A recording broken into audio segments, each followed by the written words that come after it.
to see you guys. So we're chatting today about Adelaide. You guys are coming to Adelaide. Oh, we are coming to Adelaide, Rach. We're very excited. I've never been to Adelaide.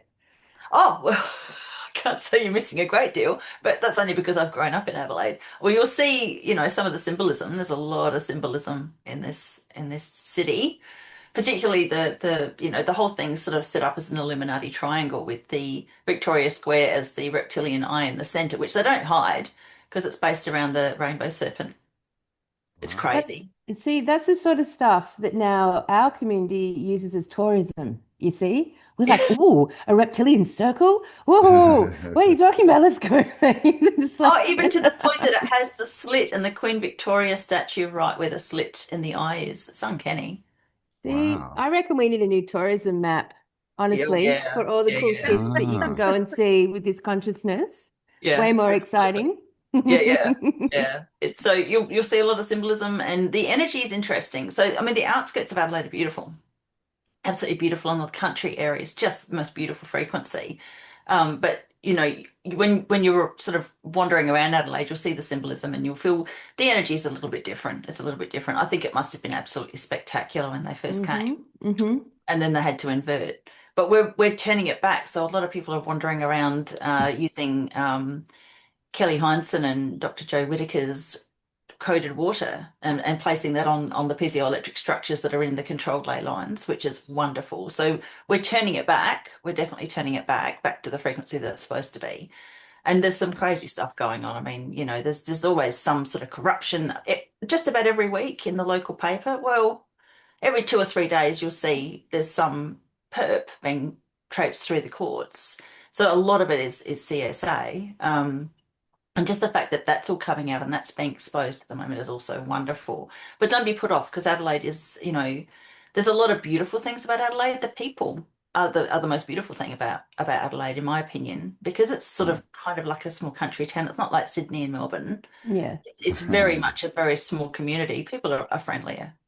Nice. It I'm used to be called excited. the City of Churches, didn't it? Or still probably is. So there's There's lots a of lot of churches. cathedrals, yeah, Yeah, churches. yeah. Heaps of beautiful old buildings. I mean, the St. Mm. Peter's Cathedral, which is like the center point of the most controlled ley lines, is just spectacular. It's hard to believe that it would have been built when it was supposedly built. I mean, the more churches, the higher the frequency, really, wasn't it? Before Yeah, churches were churches. Yeah, they're all yeah, built there for a reason. So if yeah, it's like famous for that, there's yeah, some good shit exactly. going on, right? Yeah, absolutely. So you've got an event coming up, and I'm excited because I'm going to speak at that. So We're going to be I'm there. I'm excited. Yes. looking forward to it. So With what are you going to be chatting about? The invasion. Oh wow. yeah, Yeah, we've got the yeah. whole story going on. We've sort of worked it down. I think at this point, a lot of people understand we have been invaded by something, some Yeah. other entity or consciousness. And so we just trace it back and sort of put a story together of how that has got into our realm and how it's still going, right? And there's a big push now to get us into the simulation, right? The 2D world, the AI, the internet, the all this kind of stuff. So we see, the simulation is what they're trying to get us into. It's not what we're in, Yeah. but that's what it's trying to do. So yeah, we come from that perspective. And where did it come from? Who are they? What's going on here? And put it together a big story. Yeah. Well, that is cool because I've been talking about that a little bit more bravely. Yeah. I won't say anything in this podcast, but I'll say something on stage that I spoke about in America in September because I've had experiences here that my father introduced me to, which would definitely fit in with what you're talking about. Fantastic. It's Yeah. going I to be mean, you were rad. kind of born into all this stuff, weren't you? All around you, all the darker side of what's going on. And it's not just the otherworldly elements, there are physical beings. Yeah. So what you're talking about is exactly right. And I believe Adelaide is a stronghold for it. And I think that's part of the reason why it's been kept so small. The population Mm. is very small. It's roughly about a million and a half people.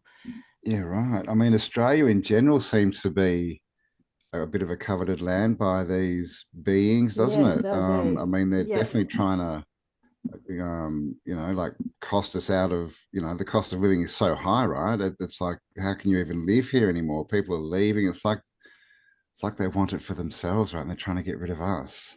Yes, yes, interesting. It's Goes such back to a those Georgia Guidestones. Bring it down to a manageable number. 500 million. Yeah, Australia's such a mysterious country, isn't it? Like it looks like it's directly snapped off from the Arctic ice wall. You know, when you look at the Great Bight and like that whole edge, it just looks like it, and it's just like flat and there's nothing for just millions and trillions of miles. It looks like it's broken off. You've got such a like ancient, there's such an ancient unknown history here. yeah, I mean, it's only known in such small details and pretty inaccessible to the, the average human. And like, wow, it's yeah, we've seen, I guess, in our sense of history, the least bloodshed here in Australia, yeah. which is a really interesting thing, right? So yeah, I mean, Australia is it's fascinating. I mean, an excellent country to be in for these times. Yeah. Like it just is. It feels it's got that solid, unwobbliness. It really does. In the sense that it's this continent that is in some essence protected from both sides, you know? And is Like that it's that Antarctica Treaty thing? I don't know a lot about it, but certainly seems to be in place because we haven't had a lot of, apart from obviously decimation and genocide of our original people, but we haven't had bombs and those sorts of things to no, any great extent, which is no. surprising. It's pretty sleepy, really, Australia, Mm. comparatively to the rest of the world.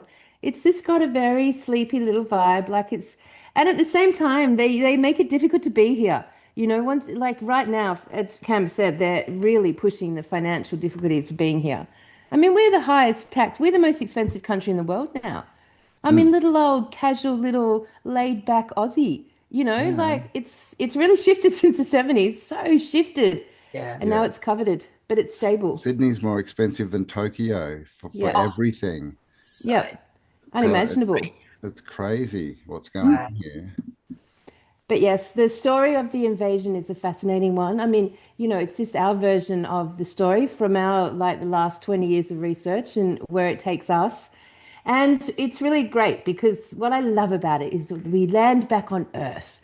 And I'm very excited to land back on Earth because, if you enter the truth community in any way over the last 40 years,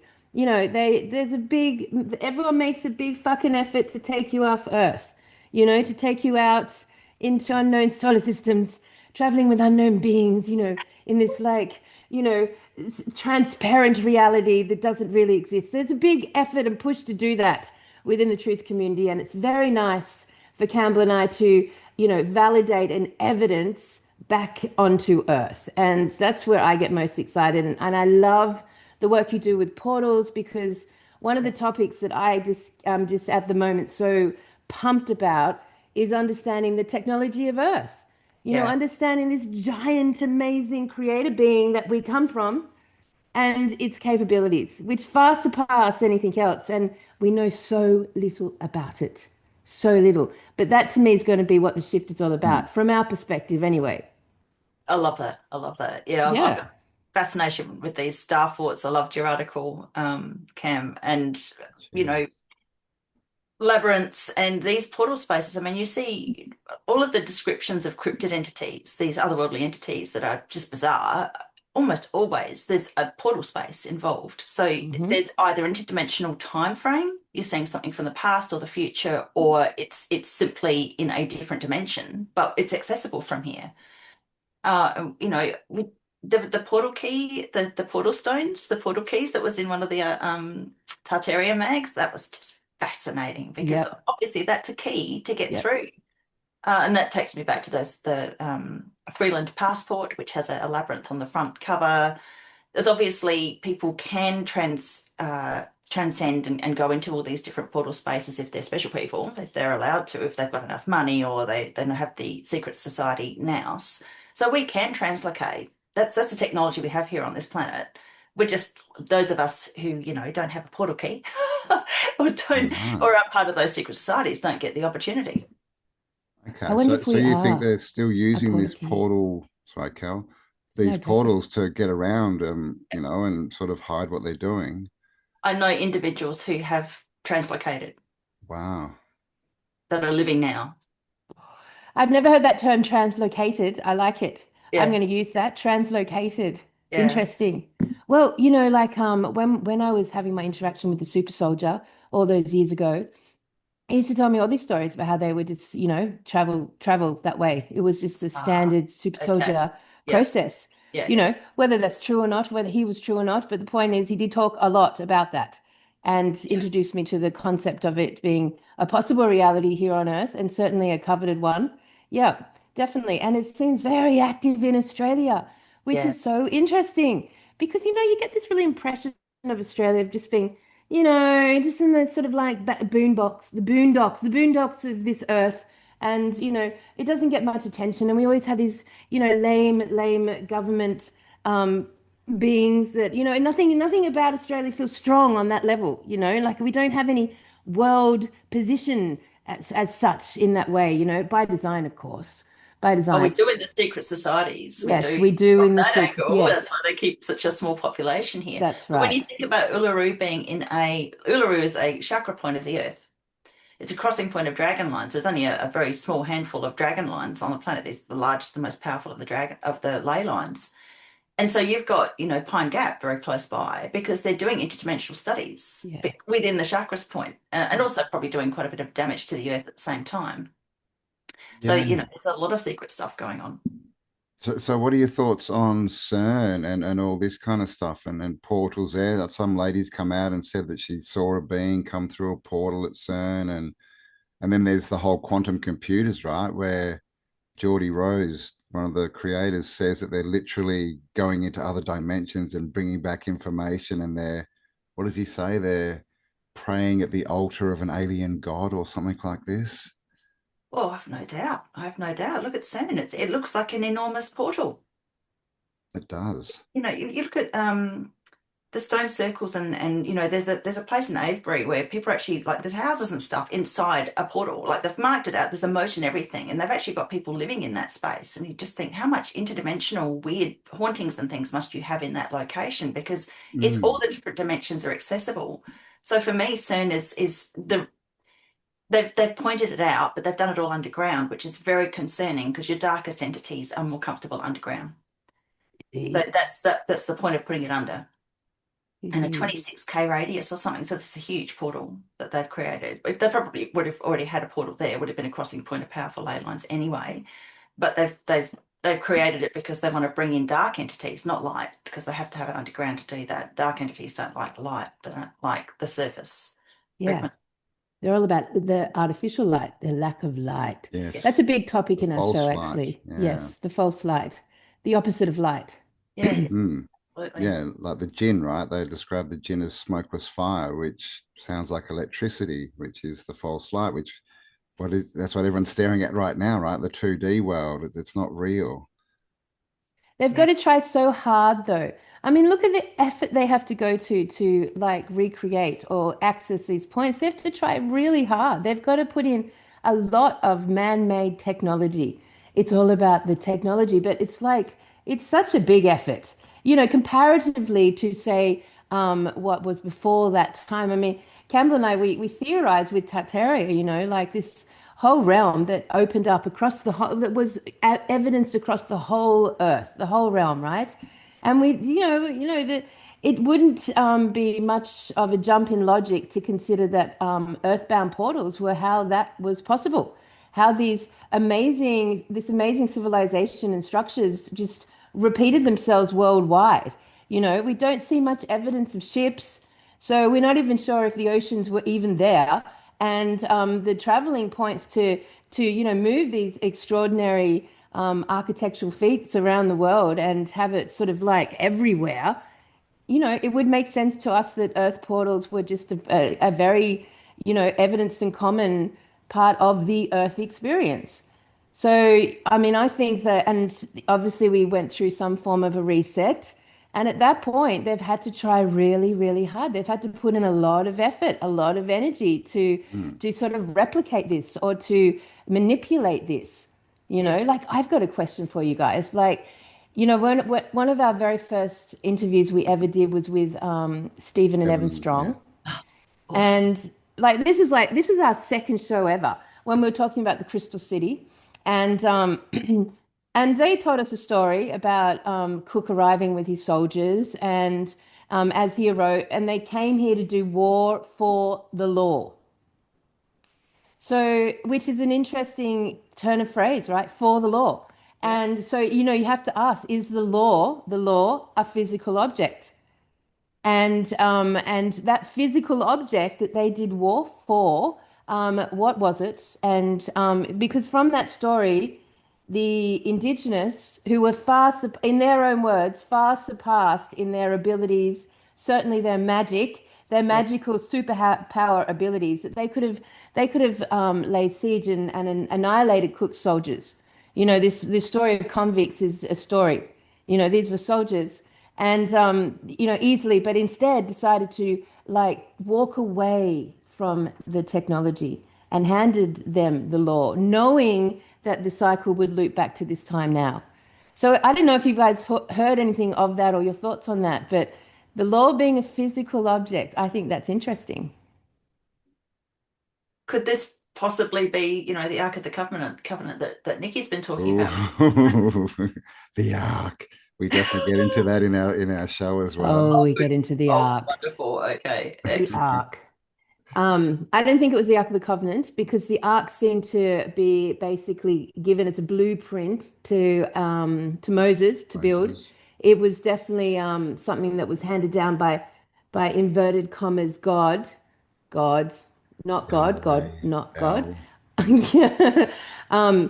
And was literally like handed down as a blueprint to replicate. And of course, weirdly enough, Trumpy, old Trump, has replicated that recently, and it's now in Mar-a-Lago, is that the right word? Mar-a-Lago. Mar-a-Lago, whatever. His like palace. I like it Um, better. a perfect replica of the Ark of the Covenant. So and of Mm, course our age group all kind of intercepted with the concept of the Ark of the Covenant through Indiana Raiders of the Lost Jones. Ark Yes. and Indiana Jones. So we were introduced to it as a comic story sort of thing, but it is playing a fundamental role in modern politics right now. Like fundamental, like it is Mm, basically the whole end game for the Trump phenomenon is that third temple to rehouse the Ark of the Covenant. Okay, wow. And that always makes me think of Sauron from Lord of the Rings. so This fucking evil eye that needs these relics to come together in order to take physical form onto this realm, which is basically what I think they're all aiming for, to Oh, bring their mm, god through. yeah, yeah, yeah. That's. I mean, these entities don't want to go to hell, Mm, so they need to keep with the Mothers of Darkness, which is the highest level sort of witches. Basically, they pass the breath from the dying Mother of Darkness to the new Mother of Darkness. So they pass on the entity that's controlling, which sounds horrific. I can't imagine how anybody would sign themselves up for that, but they're sort of basically bred for purpose. These Mothers of Darkness don't really have much choice. So they just want to avoid that possibility of having to go somewhere to repent or to, basically your frequency. If you've got a really horrible frequency, you go to a realm that's a really horrible frequency when you pass. And they try to avoid that, which is this whole transhumanism, robots, cloning, that whole it's what it's all about to avoid it. mm, mm. yeah, yeah. So what do you think about cloning? Like there's obviously been a bit come out in the Epstein files about it all, and obviously, with Tartaria, there's the whole orphan trains and the baby incubators and all Yeah. this back in the day. So there does seem to be a bit of a story there with cloning. So what do you think about it? Is that what's going on? Oh, I think that it's absolutely obvious that they have that sort of technology. When they were doing the IVF baby stuff, that was when they were really going for it, so there'd be clones everywhere. What I find confusing is how you can have anything that's living without a soul. I don't know that that's possible. I'd say they still have a soul, and those souls probably also put their hand up to come and take over this body. But yeah, it's not the same soul as the person who's been cloned, I don't believe.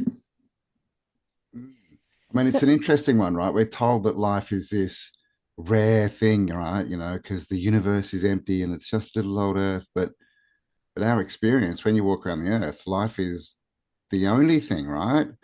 Like we've all seen when they go and clear a block of land, and then 3 months later it's covered in life again. So with this whole cloning thing and making bodies, I just kind of figure that if there's a vessel, something's probably going to inhabit it, right?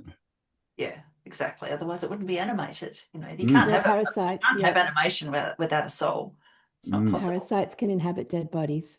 They do Oh, that in the animal kingdom for sure. yeah, yeah, yeah.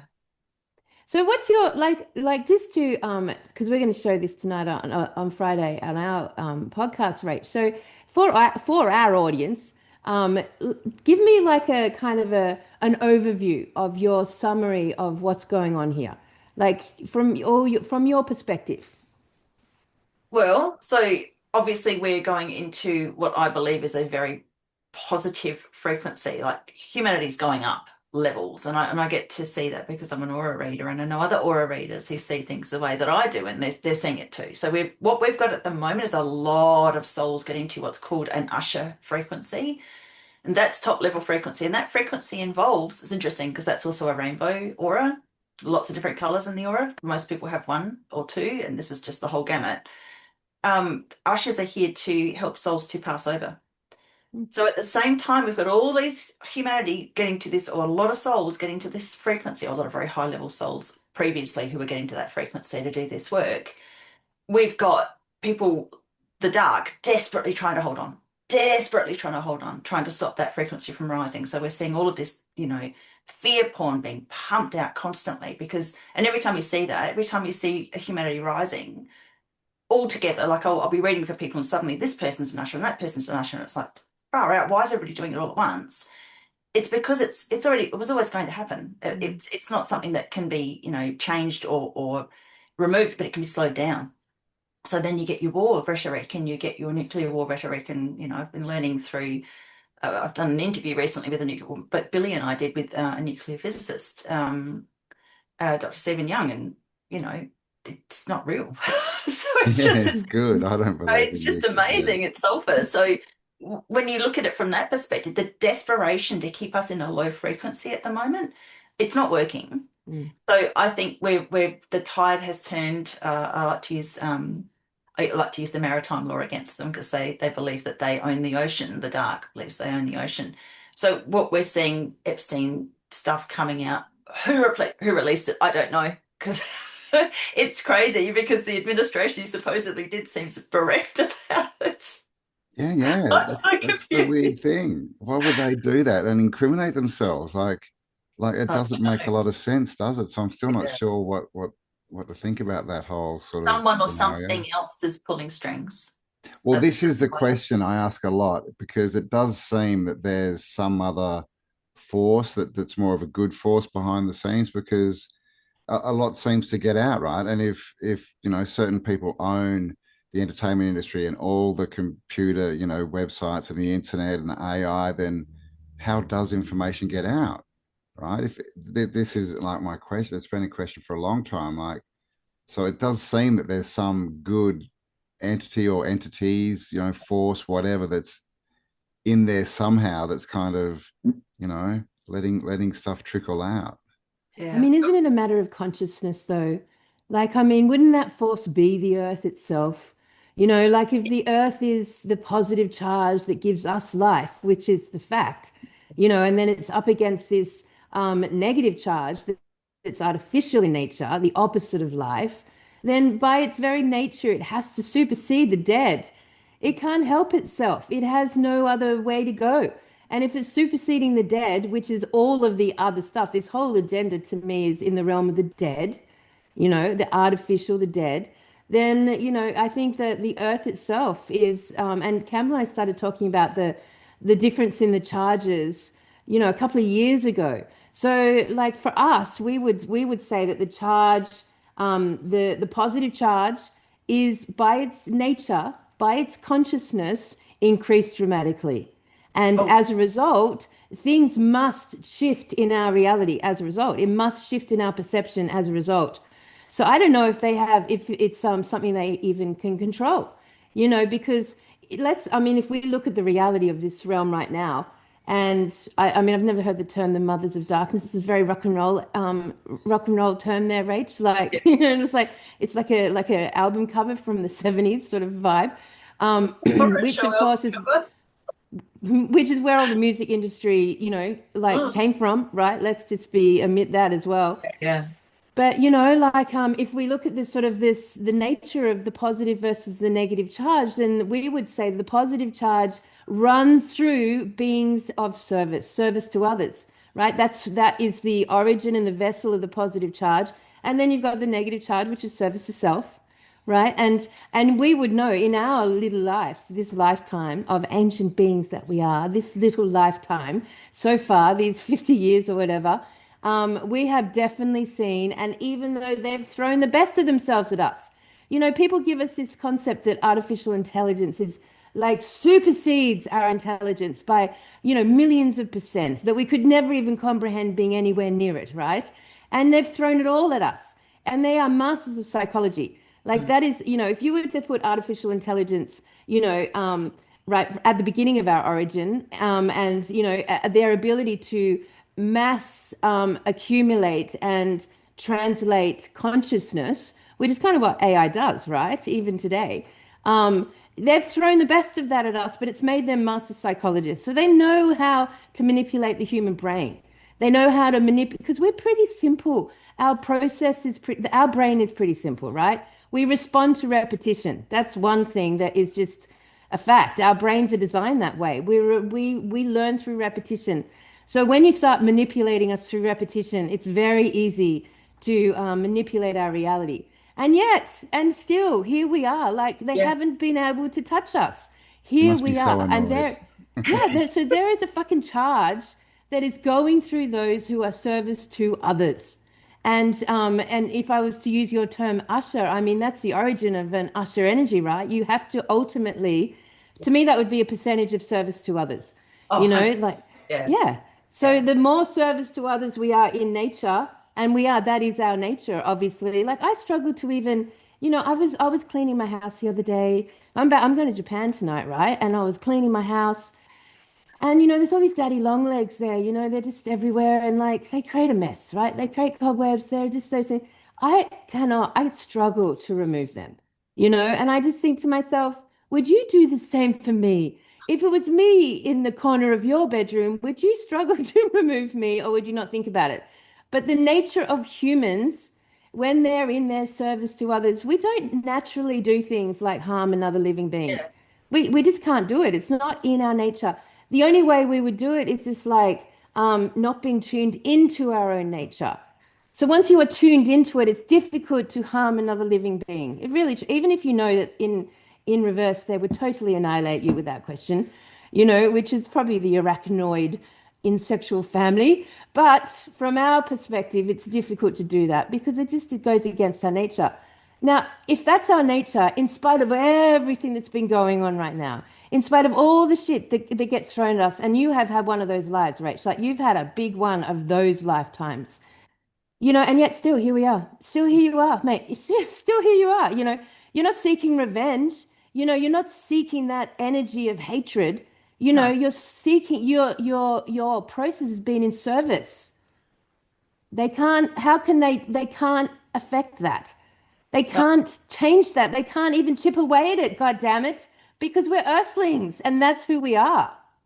Yeah, and this whole thing with this AI, trying to take over, we were all connected to the Akashic through wisdom. I mean, this is the whole point of, having a pineal gland, and they've attacked that in every possible way with fluoride and everything else, because it's an attack on wisdom. Because they don't Mm-hmm. want us to have it, but we've got it in spades, and Mm-hmm. it's not hard to No. hold on to that and to recognize that the Akashic is in the ley lines. Mm-hmm. When you see a crop circle, I believe that's the earth communicating with us. She sends out Yes. ball lightning and that gets caught up in the ley lines. They swirl around in a vortex of a portal space, and she prints out what her information is that's in that Akashic portal space. She's Mm-hmm. communicating with us, but we have to Mm-hmm. say, oh, it's aliens. Mm-hmm. Mm. Yeah, She's trying to tell us something. I Mm-hmm. agree. Especially have you seen where they get the crop circles and make them into a 3D? Oh, And I it's haven't seen all, yeah, it's really cool. It's all sacred geometry and it's got all these maths in there. It's literally like you said, it's information. And I agree. I think it's the earth giving us information, which is maybe where all this information of all the old world buildings came from, right? Yeah. because they're all based on the same kind of thing, like sacred geometry and energy points and all this stuff. And yeah, they try and tell us it's aliens or men with, a board and a piece of rope Yeah. walking around the field at night. That board creates microwave energy that burns that Yeah, it cooks makes the the the road at root the grow strongest part. faster on one Yeah. side. Yes, I know. Have you ever seen that video? I don't. I think it's still up on YouTube, and it shows like a orb, like a sprite or something on this field, just comes up and flies Oliver, around, and Oliver's this top Castle, when I circle show just that. Yeah. appears. I show that in my course because it's so spectacular. How can you Mm, ignore it? And you can see ley lines run in pairs. There's a larger and a smaller, they run in pairs, and you can see there's okay. two of them working together as they Yeah, go around right. in the vortex. They go around two times. They print out like a needle in a record player, in a record. They print out the information and then they fly off. It's just amazing, Record player, incredible. nice. Mm-hmm. So, what have you got or found any correlations between ley lines and star forts? Oh, that's why I was so fascinated by what you were looking into. I haven't gone there yet. I've been I, so caught up with labyrinths and translocation, fascinated by that. And the whole portal space thing, fairy circles. People talk about getting lost in a fairy circle, coming back and 100 years have passed. These are, time, time doesn't exist within these portals too. So I'd love to hear your theories around the star forts. yeah, well, I mean, to me, that they seem to be like somatic shapes, right? So representing frequencies, Of and course. I see them, I guess, like as amplifiers, built on certain points, crossings of ley lines and things, and representing that energy in that area, and built to amplify it. Oh, Uh, wow. I think that they're ancient. I think they're old. I think that because now all the star forts have got all these red brick buildings in them, but I think that was done later. I think the star forts were, 'cause the way I see it is we've had, 5 or 6 resets already. And we can see, like the pyramids and then the giant megaliths and then the star forts. And you can sort of see this progression downwards, really, right? to where we are now. We're obviously not at the epitome of humankind. And I think that's the sine wave, right? The positive to negative to positive. And I think that's where we are now. We're just coming out of this negative and everything's starting to power up again, and the charge is going to change, so those in charge are going to change, Oh, right? All yeah. these people that we elect into power, we literally, it's because they're aligned with the dominant power of the earth at that time, and because it's been negative, then the negative entities are empowered, and so they're the ones in power. Yeah. Mm-hmm. But I think that's all, it's in the sort of it's starting to flip, right? Even the numerology, like the one in 1900s or 1800s or whatever, we've had 1,000 years of the one, as in that's patriarchy, and I've got nothing against men because women are worse, quite frankly. The ones I grew up with were worse, but that number one, that selfishness, that satanic me, we've come into the twos now, and numerologically, the twos are about love. They're about the mother and child. They're about the Interesting. family. They're the couple. It's the man and woman together, standing together, the yin and the yang. So it was always going to shift at this point. So Yeah, and we're in the 2020s now. So this is where it's going to get really very interesting. yeah, Yeah. right. Yes, Fuck we're yeah. still 2030. learning about numerology. We haven't Yeah. grasped that one totally yet, but I think it's got to play a major part, right? Because that's what the Allites do. It's always on certain dates and certain numerology, and like they Yeah. love it. So they've got information that we don't, that they're working with. Exactly. Yeah. Mm, Yeah, but we've got it now too. I mean, it's coming out everywhere. All of this information's coming out. It's not being repressed man, because, controlled religions haven't got that control anymore. no, it's the apocalypse, man. It's all being unveiled, right? Yeah. Yeah. Oh, religions. Tish, Religion, tish, the tish, tish on the religion. topic of religions. Man, like that's where we kind of like our story sort of begins at the origin of religion, actually, kind of around that time, just preceding it. And it was really amazing because we've gone through such a journey with trying to work out, the origin of this and the actual, the mechanism of this invasion and where we've come from. But I tell you, and we oscillate, with this whole idea of negative and positive charge. But, there has been no time in human history more powerful than this Yeah, for the earthlings. Like we are consciously coming into a whole new charge, and nothing can touch that. I'm just so clear about that. There is nothing that can touch the radiant positive charge that is our nature. And like you can't do much with it, can you? All you can really do at this point is just like take our lives. You can't psychologically manipulate us. You can't sign us up for any of your stupid programs. You can't like we won't enlist in anything anymore. And now we're like the big old lost white tribe on the fringe of all of this, this huge movement of humanity that sits at the fringe as this whole side of reality dissolves in front of our eyes. I mean, it's just like it's dissolving. And because we have no more interest in interacting with it, like we're not dependent on it. That we, in our general average lives, we may like go to their supermarkets and buy some food, or we might, go to the ATM and use some money or whatever. But at the end of the day, we are certainly not dependent on it, and certainly in the most important way, mentally or psychologically or emotionally, or, we are just separate from that now. So it is dissolving in front of our eyes. And the beings that are sort of holding that all together and propping that all up, they're sort of like, they're the lower end of knowing their humanity, yeah. if you like. And Oh, yeah. so they would take in the substances, and they'll take in the requirements and the entry pass and the laws that sort of bind you to that reality. But that's not us anymore. Like, and I believe that we were all born, this community all born at a similar time, and we're all in that same space from the beginning. From the beginning, we were the weirdos on the fringe of our social systems, and we Yeah, were the man. ones, at school that just were a little bit different from all the other girls and boys. And, we just always knew it. And we always had a healthy disassociation with it, if you like. And I mean, these are exciting times.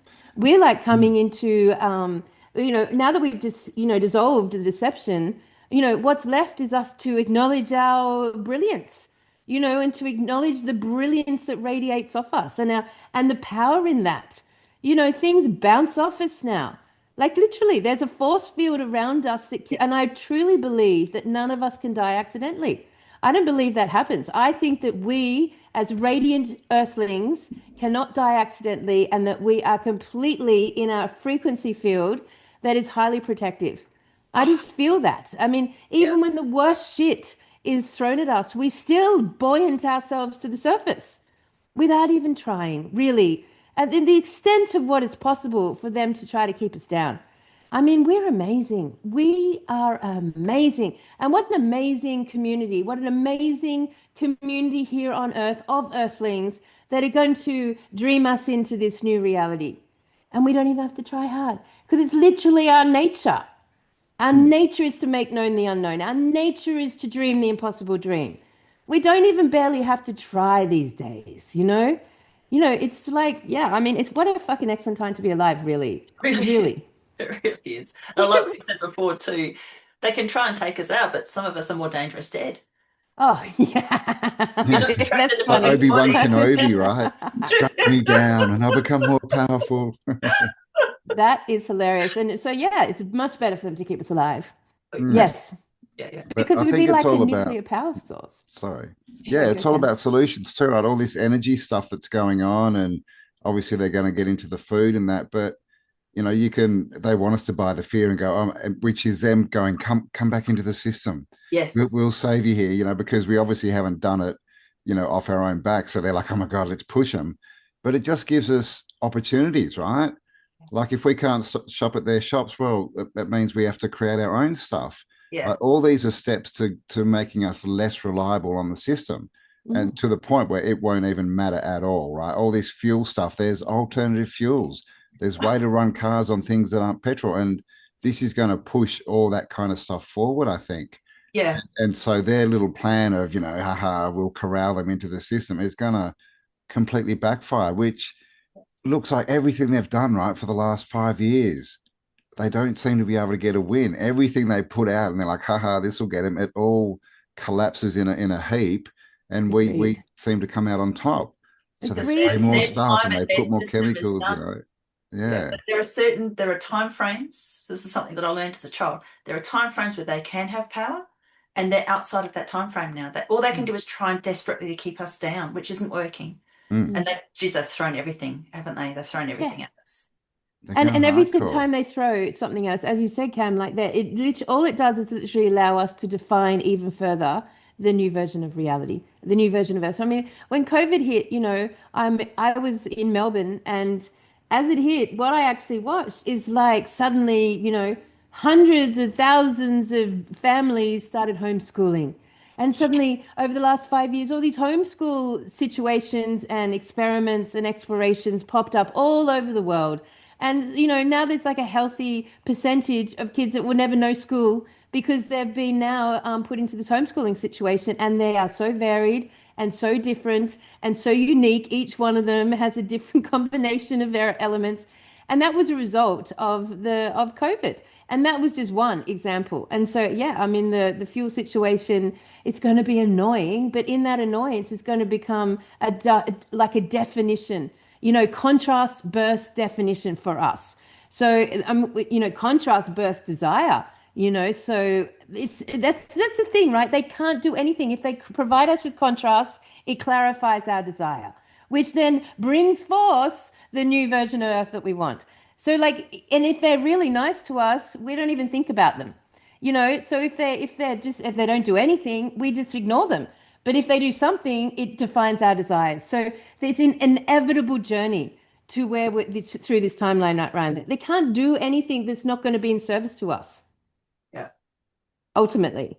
Yeah. Mm. What it does is it forces people to get out of the cities. Grow a garden, no matter how small your backyard might be, you can grow Yeah. something. Find out where your farmers are, learn about primary oil, primary water, hydrogen engines. There's just so many different things that we can all be looking at. So that's what they're pushing us into doing, which I is know. fantastic. It's perfect and it's unavoidable because Yeah, that's how humans by nature work. They can't not do it by their very nature, by them being the walking dead and artificial and non-life, then by their very nature, they define our own desires. And then, as we are the dreamers of this realm, as we are the true time lords of this realm, then by their very existence, we define the new earth. yeah, So, I mean, it's just like, it's a Yeah. perfect and beautiful paradox and irony that goes on. So as we work through this like truth community and truth movement over the last, 30 years or whatever most people have been in it, all it's really done is got us clearer and clearer and clearer and clearer on our desires. Clearer and clearer. So, yes, we may focus on breaking through their deceptions, but in doing that, our impossible dream starts to take form.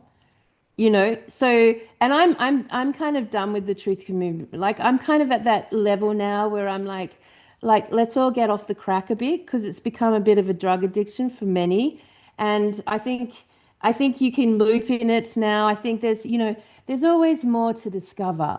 But generally speaking, we've kind of got the overview of the picture, I think. yeah, Everyone has a different word, maybe like the language we still, but we all kind of have a good overview by now. And Mm. in that time, you would have, by your nature, defined a version of reality that you would love. yeah, And so I think this charge that's running through humanity right now is the activation point, the node point for us to make the shift from accumulating knowledge into the version of like putting it into practice and it becoming wisdom. And in Mm. doing that, you're going to literally build a new version of reality that you would love.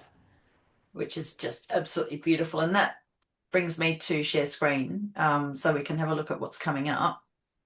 Because, part of it is teaching people, but also bringing people together.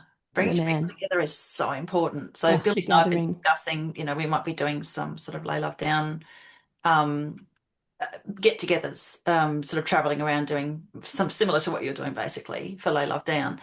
So Adelaide. So we've got Adelaide. Parks Theatre, 2nd of May. your prices are really good. I mean, you've obviously kept it down because you do. It's not about money, which is beautiful. I'm so looking forward to this. We're so excited you're coming, Rach. We're so Mm, excited. Oh, we're gonna have fun. We're gonna have so much fun. I'm looking forward to learn. And just be with your community because I know your community is just amazing. So people just go to this link. So I keep sharing this under all of my posts. So and you've obviously you guys would have it all over your socials as well.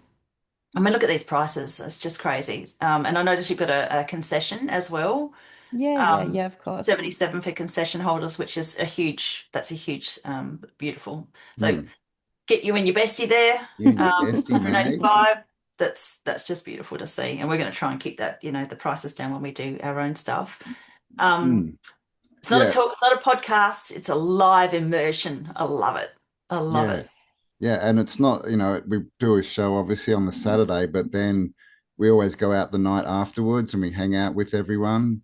And then on Yeah, the Sunday, of course, this time you're going to be speaking. So it's not just one event. When you get your ticket, you've got the day, you've got the the whole next day, you've weekend. got the night time. You can meet us, you can meet all your tribe and that, because that's what we've found through all the events we've done is it's not really got that much to do with me and Kelly. It's people gathering and meeting their tribes and making connections, and we've just seen it. People going from literally being isolated alone since 2020 to meeting their best mates. Yeah. And they travel around, they go and meet each other, they form groups, and that's the real power in it. So it's not just come and sit down and watch me and Kelly talk. It's an immersive experience. Heck yeah. And we know I love it. I love it. I love speaking. And 8 hours, you get a whole day and it's all, lots of video and lots of images and it's certainly a wonderful experience. And of course, Cam and I are just presenting our version of this, like this summary of our work so far. And of course, there's always other bits and bobs to add in. And every time we do a live gathering, um, people will come and tell us many things, many things. And I love it so much. I'm so present to it because each show we do like gets sort of evolves and evolves and Yeah. evolves. It never stays still. So every time we do a live event, depending on the audience that appears, and we haven't ever been to South Australia, so we are super excited to meet anyone from South Australia. This is the moment. This is our moment to actually meet anyone in that area. So we're really excited to come. And, Cam and I, we just love meeting anyone. So that makes the effort to get there. There could be 5 people or 500. It does like we will make an effort to get around and meet every single person. And as a result, you are going to share your stories and your wisdom and your knowledge with us. And you won't even know you're doing it. And our little ears will peek up and, the show will evolve. And that's what's so amazing about it. The show evolves after each live event based on the audience that comes and talks and tells their stories. And, you can't get more of an authentic version of reality. That's one that's being built as the gatherings happen.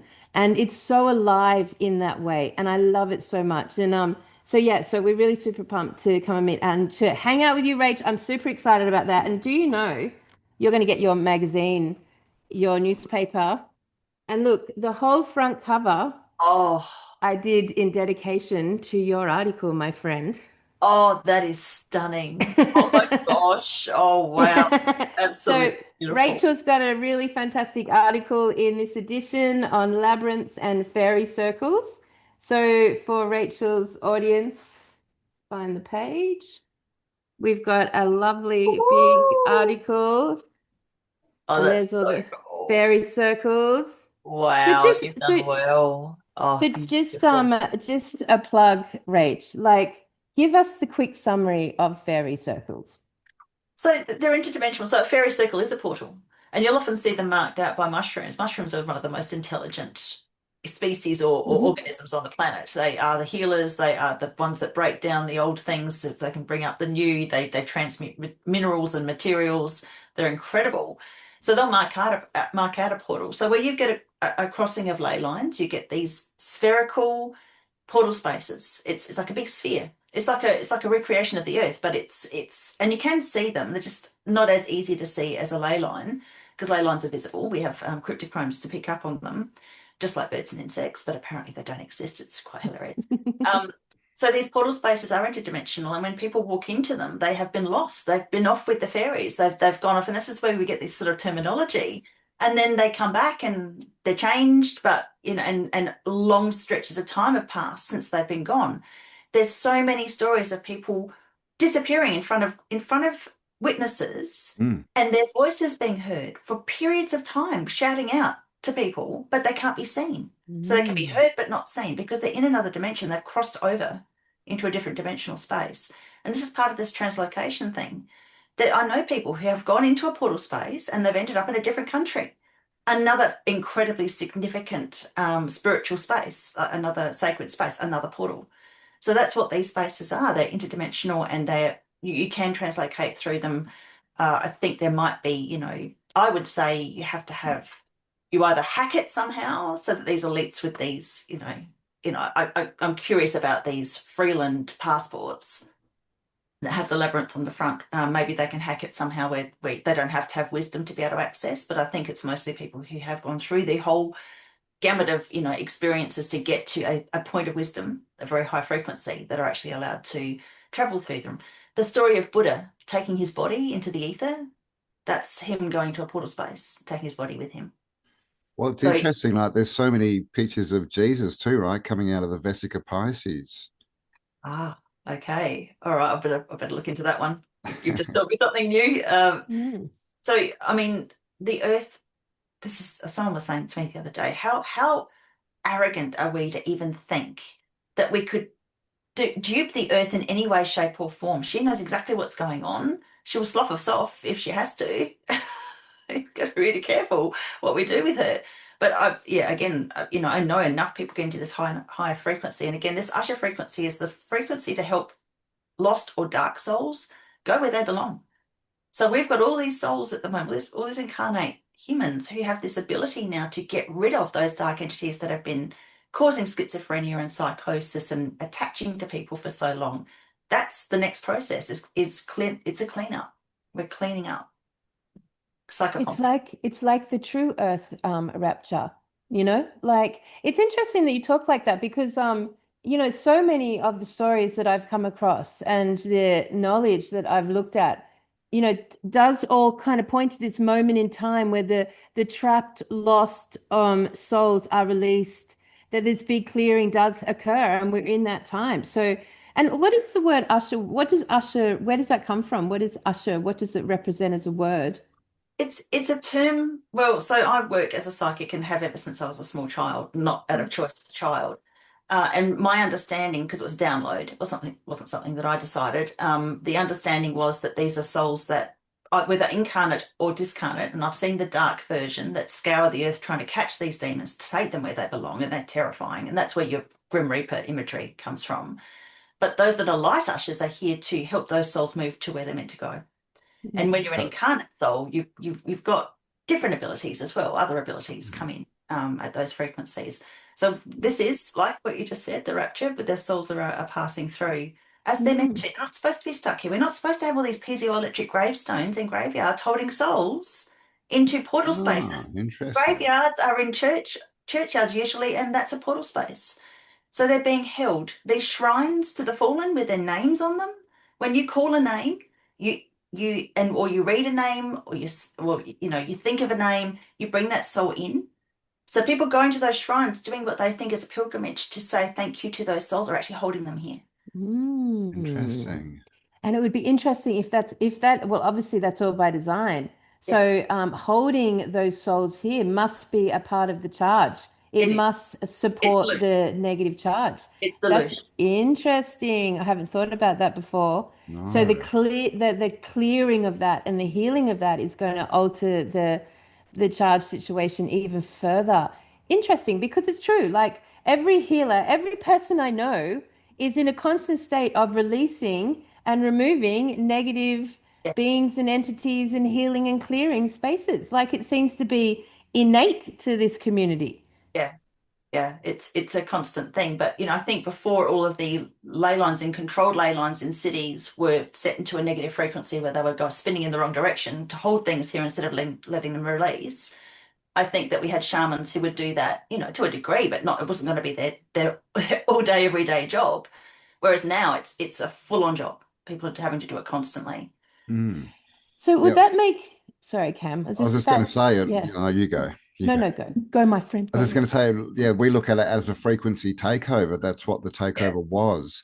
You look at especially the cathedrals, all the bells got taken out, all the organs got Mm. taken out, choirs don't really exist anymore. And so it was all frequency, right? Sound frequency, to raise the frequency, right? To keep everyone protected and healthy and all this kind of stuff. And I think that was the first thing they needed to do was dismantle that so that they could then change the energies. But yeah, but Mm. So question then, would that also, I mean, if they're by burying the dead in improper way, I'm very big about proper way, so the opposite of proper way, and keeping names and plaques and memorials and headstones and tombstones, all those things in portal spaces. Would that also equate to the cannibalism where they've been, because Cam and I've done lots of shows where we've looked at the disparity between the amount of people apparently dying and the amount of new graves apparently not being built, and the disparity across the realm of hundreds of millions a year. And and then the question of where are those bodies, if they even existed in the first place, because you can't trust the census with population births and deaths. That's just all the programming. We can't tell. But you've got all these, there's a lot of content now about human remains being what makes up the fast food chain, and the basically the body of the dead being, like McDonald's, for example, or any of them, any of those fast food chains, they don't own one farm. So does this talk about McDonald's? They don't own a farm. They do not run cattle or own farms. Instead, they actually own 140 for children's hospitals. So, like the fast food chain do not invest in the farm, which is apparently where the meat for all their millions of burgers a day come. They don't. They invest in, they actually shareholders in the company in the States, and there's only one main one that goes around and collects all the organs and dead bodies and amputations from all the hospitals. That's what they own, right? So, all that human remain conceptually goes into the food chain. Would that be another way of keeping the dead here in a very unholy manner? yes, to a degree. What I'm curious about is where are the bones going? Because catacombs are a way of holding on to them too. Yeah. That could be incinerated, but they could also. My father had his own little catacomb with 50 skulls in it. He showed me as a child. Um, Oh, so that's also a way of controlling. What I also want to mention, that I mean that makes a lot of sense, and it's obvious that that's what they're pumping out. Anybody see a three-pointed crown on any kind of food delivery service or food of any kind with a three-pointed crown logo? Fucking avoid it. Excuse okay. the language. 'Cause that's what Hungry Jacks used to have, didn't it? Didn't Yeah, they have a crown with, yeah, 3 points? yeah. If they had Interesting. a ghost burger, A ghost a burger. Wow. ghost burger with an Illuminati single eye. You can still see that. Really? No Yeah, way. yeah, yeah, All right. Because I mean, yeah. one thing about the bones is that they use it as fertilizer. They crush it up and they spray it over all the crops that they then feed to. So that's Then another yeah, way of yeah, infusing them yeah. with this. So Yeah. yes, Kelly, I'd never thought about it, but you're right. It's another way of recycling and holding the souls here. I know Mm. Yeah. with organ harvesting and organ donation, people do take on the soul of the soul that the person. Yes. Yeah, That's obvious. exactly. They There's suddenly proof of take on that, their right? traits, their tastes, their characteristics, their behaviors. Yeah. Yeah, It's yeah, crazy. because the essence is holding everything because we're holograms, right? Every bit contains the whole, and you put that in you, and then yeah, you've got that energy source, that memories, even habits. It's all there. I know, and it's very symbolic, like this whole push towards cremation. Like I remember when I was a little kid, like 5, my dad bought me a whole series of art encyclopedias, and I was fascinated. Like I would sit there for hours by myself looking at those really gruesome, grotesque paintings from sort of the 15th, 16th century where they've got like, the hell, the realms of hell, and all these skeletons fighting each other on the battlefield. And like, I Gosh. was really like fascinated by it, and I'm scared and horrified at the same time. Like it was a visual image my own mind would never have created. So it was like fascinating to me. But I remember looking at these paintings, and a lot of the theme was bodies burning in the fires. And then like as I grew and understood what cremation was, I was like, wow, there's a correlation there. Like are they replicating the burning of the bodies in hell? Is that yet another way to keep the dead here on Earth in that symbolic way. I mean, actually, if we think about it, they have done a lot of stuff to make sure the dead stay here. Yeah. Mm, That is interesting, Rach. I've never thought about it like that. Because it's supposed to be this cycle that the souls come in and then they go out. But if they can't leave and they don't want to, because the hellish realms are predatory, we're fine. We're going to go to somewhere lovely and angelic. But the darker realms, there are the more powerful entities can predate on the souls of the smaller demons, the lesser demons, if you want to put it that way. And so they mm, don't want to go there. So they'll stick around here and they need vessels.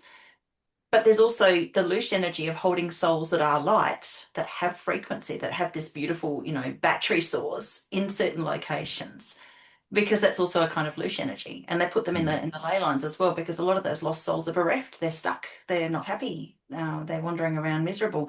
There's also the aspect of uh, there's a certain amount of embalming that goes on with those bodies that do finally, make their way into the ground. And embalming's not something you really want to have done because you want to release. You don't want to be stuck in that. Mummies were created so that these very, very dark kings, queens, and powerful elves would be able to come back into that body and use the body, the DNA of the body, as a portal to come in whenever they wanted to wreak havoc. Mm. So you don't want Yeah. that, but a lot of embalming is done without even the family's knowledge. It just is part Oh, of the process. yeah. No, I don't want my brain pulled out through my nostrils. Thank you very much. Mhm. I mean, it makes me think of the terracotta warriors in China. Do you Yeah, guys, if you got a Yeah. vision on that, it's like this massive, massive space with thousands of yeah, individualized terracotta warriors that are all completely unique. yes. It makes me think of this, like yet another, Thank you, because I relationship. thought I was the only one who looked at that and thought, "Oh my God, all those souls are stuck there." Yeah. Yeah, Well, yeah. and statues. Have you seen, like, there's been a discussion, Oh, all the the marble statues. statues. Yeah. Now people are finding broken ones, and like the arm will be broken, and you look inside and you can see bones and like things like this. So, what are they? Because they're so amazing, right? It's like, obviously the So story of beautiful. some guy with a hammer and chisel, creating David is just dumb. So, yeah, are they another way that they've held it? And does this all tie back to the concept of the soul trap? Are they keeping us in this realm like through all these different methods so that they can recycle us and in that way have more control, I guess, because they're kind of controlling the souls coming into a point. Yeah, so that they're stopping the flow, because if you stop the flow, the earth doesn't ascend, and they Yeah. can try and hold on to it. They're desperately trying to hold on to it, Yeah, but so they're it's trying to it's keep the completely same failing. energy. Yeah, it is failing. It is failing. The Earth is going to a fifth dimensional frequency. However people want to look at that, I know it seems very, out there. But you can just look at it as a point of everybody waking up at the same time. Mm. That's just a frequency upgrade. Yeah, yeah, yeah. Well, we talk about the 2D world versus the 3D world, right? And obviously, again, we're in the 2D world now, the internet, the false light, all this stuff. And the 3D world, just got to walk outside your door, right? Have a conversation with a real person, hug a tree, walk barefoot on the ground, get back into reality, right? Which is nature. And, that's our true charge. That's what gives us energy. That's what gives us answers and inspirations and all this stuff. It's all there, but they're trying to usher us in, the other way, right? Yeah. No, no, come and join our electronic thing. It's so great. Here's Elon Musk. Look how smart he is. AI, all this stuff, which a lot of people, well, I don't know if people are buying it because all we know is there's a lot of videos, right? But how true are they? Who are these people putting out all these videos saying it's great, it's great, AI is solving problems, this is great, look at all this technology. You know, I kind of think it's all just propaganda to make us think that the majority of people want this and they're going down this road, but I don't actually think it's true. I think it's just all fake, Oh, really. it is all fake. I Mm. mean, on that topic, another curious about keeping the dead here. I love this topic. I could sit now for 8 hours and decipher this one with you. Like on that topic, a strange phenomenon that no one ever talks about that's happened now is that, when someone dies, no, like it's very difficult to basically close down or remove their Facebook page. So Oh, that's yeah, that's there is yes, literally yes, that's a Oh, that's whole crazy. whole percentage nother level. of Yeah, dead people still on Facebook and Yeah, still yeah. on their social media accounts because once if they die, most people don't have the passwords that would require. And then to close it down anyway, it's a whole process. So I'm just saying that's a weird And thing that the internet actually has captured Oh, the dead profiles and portfolios of humans, mm, another way that souls have been captured.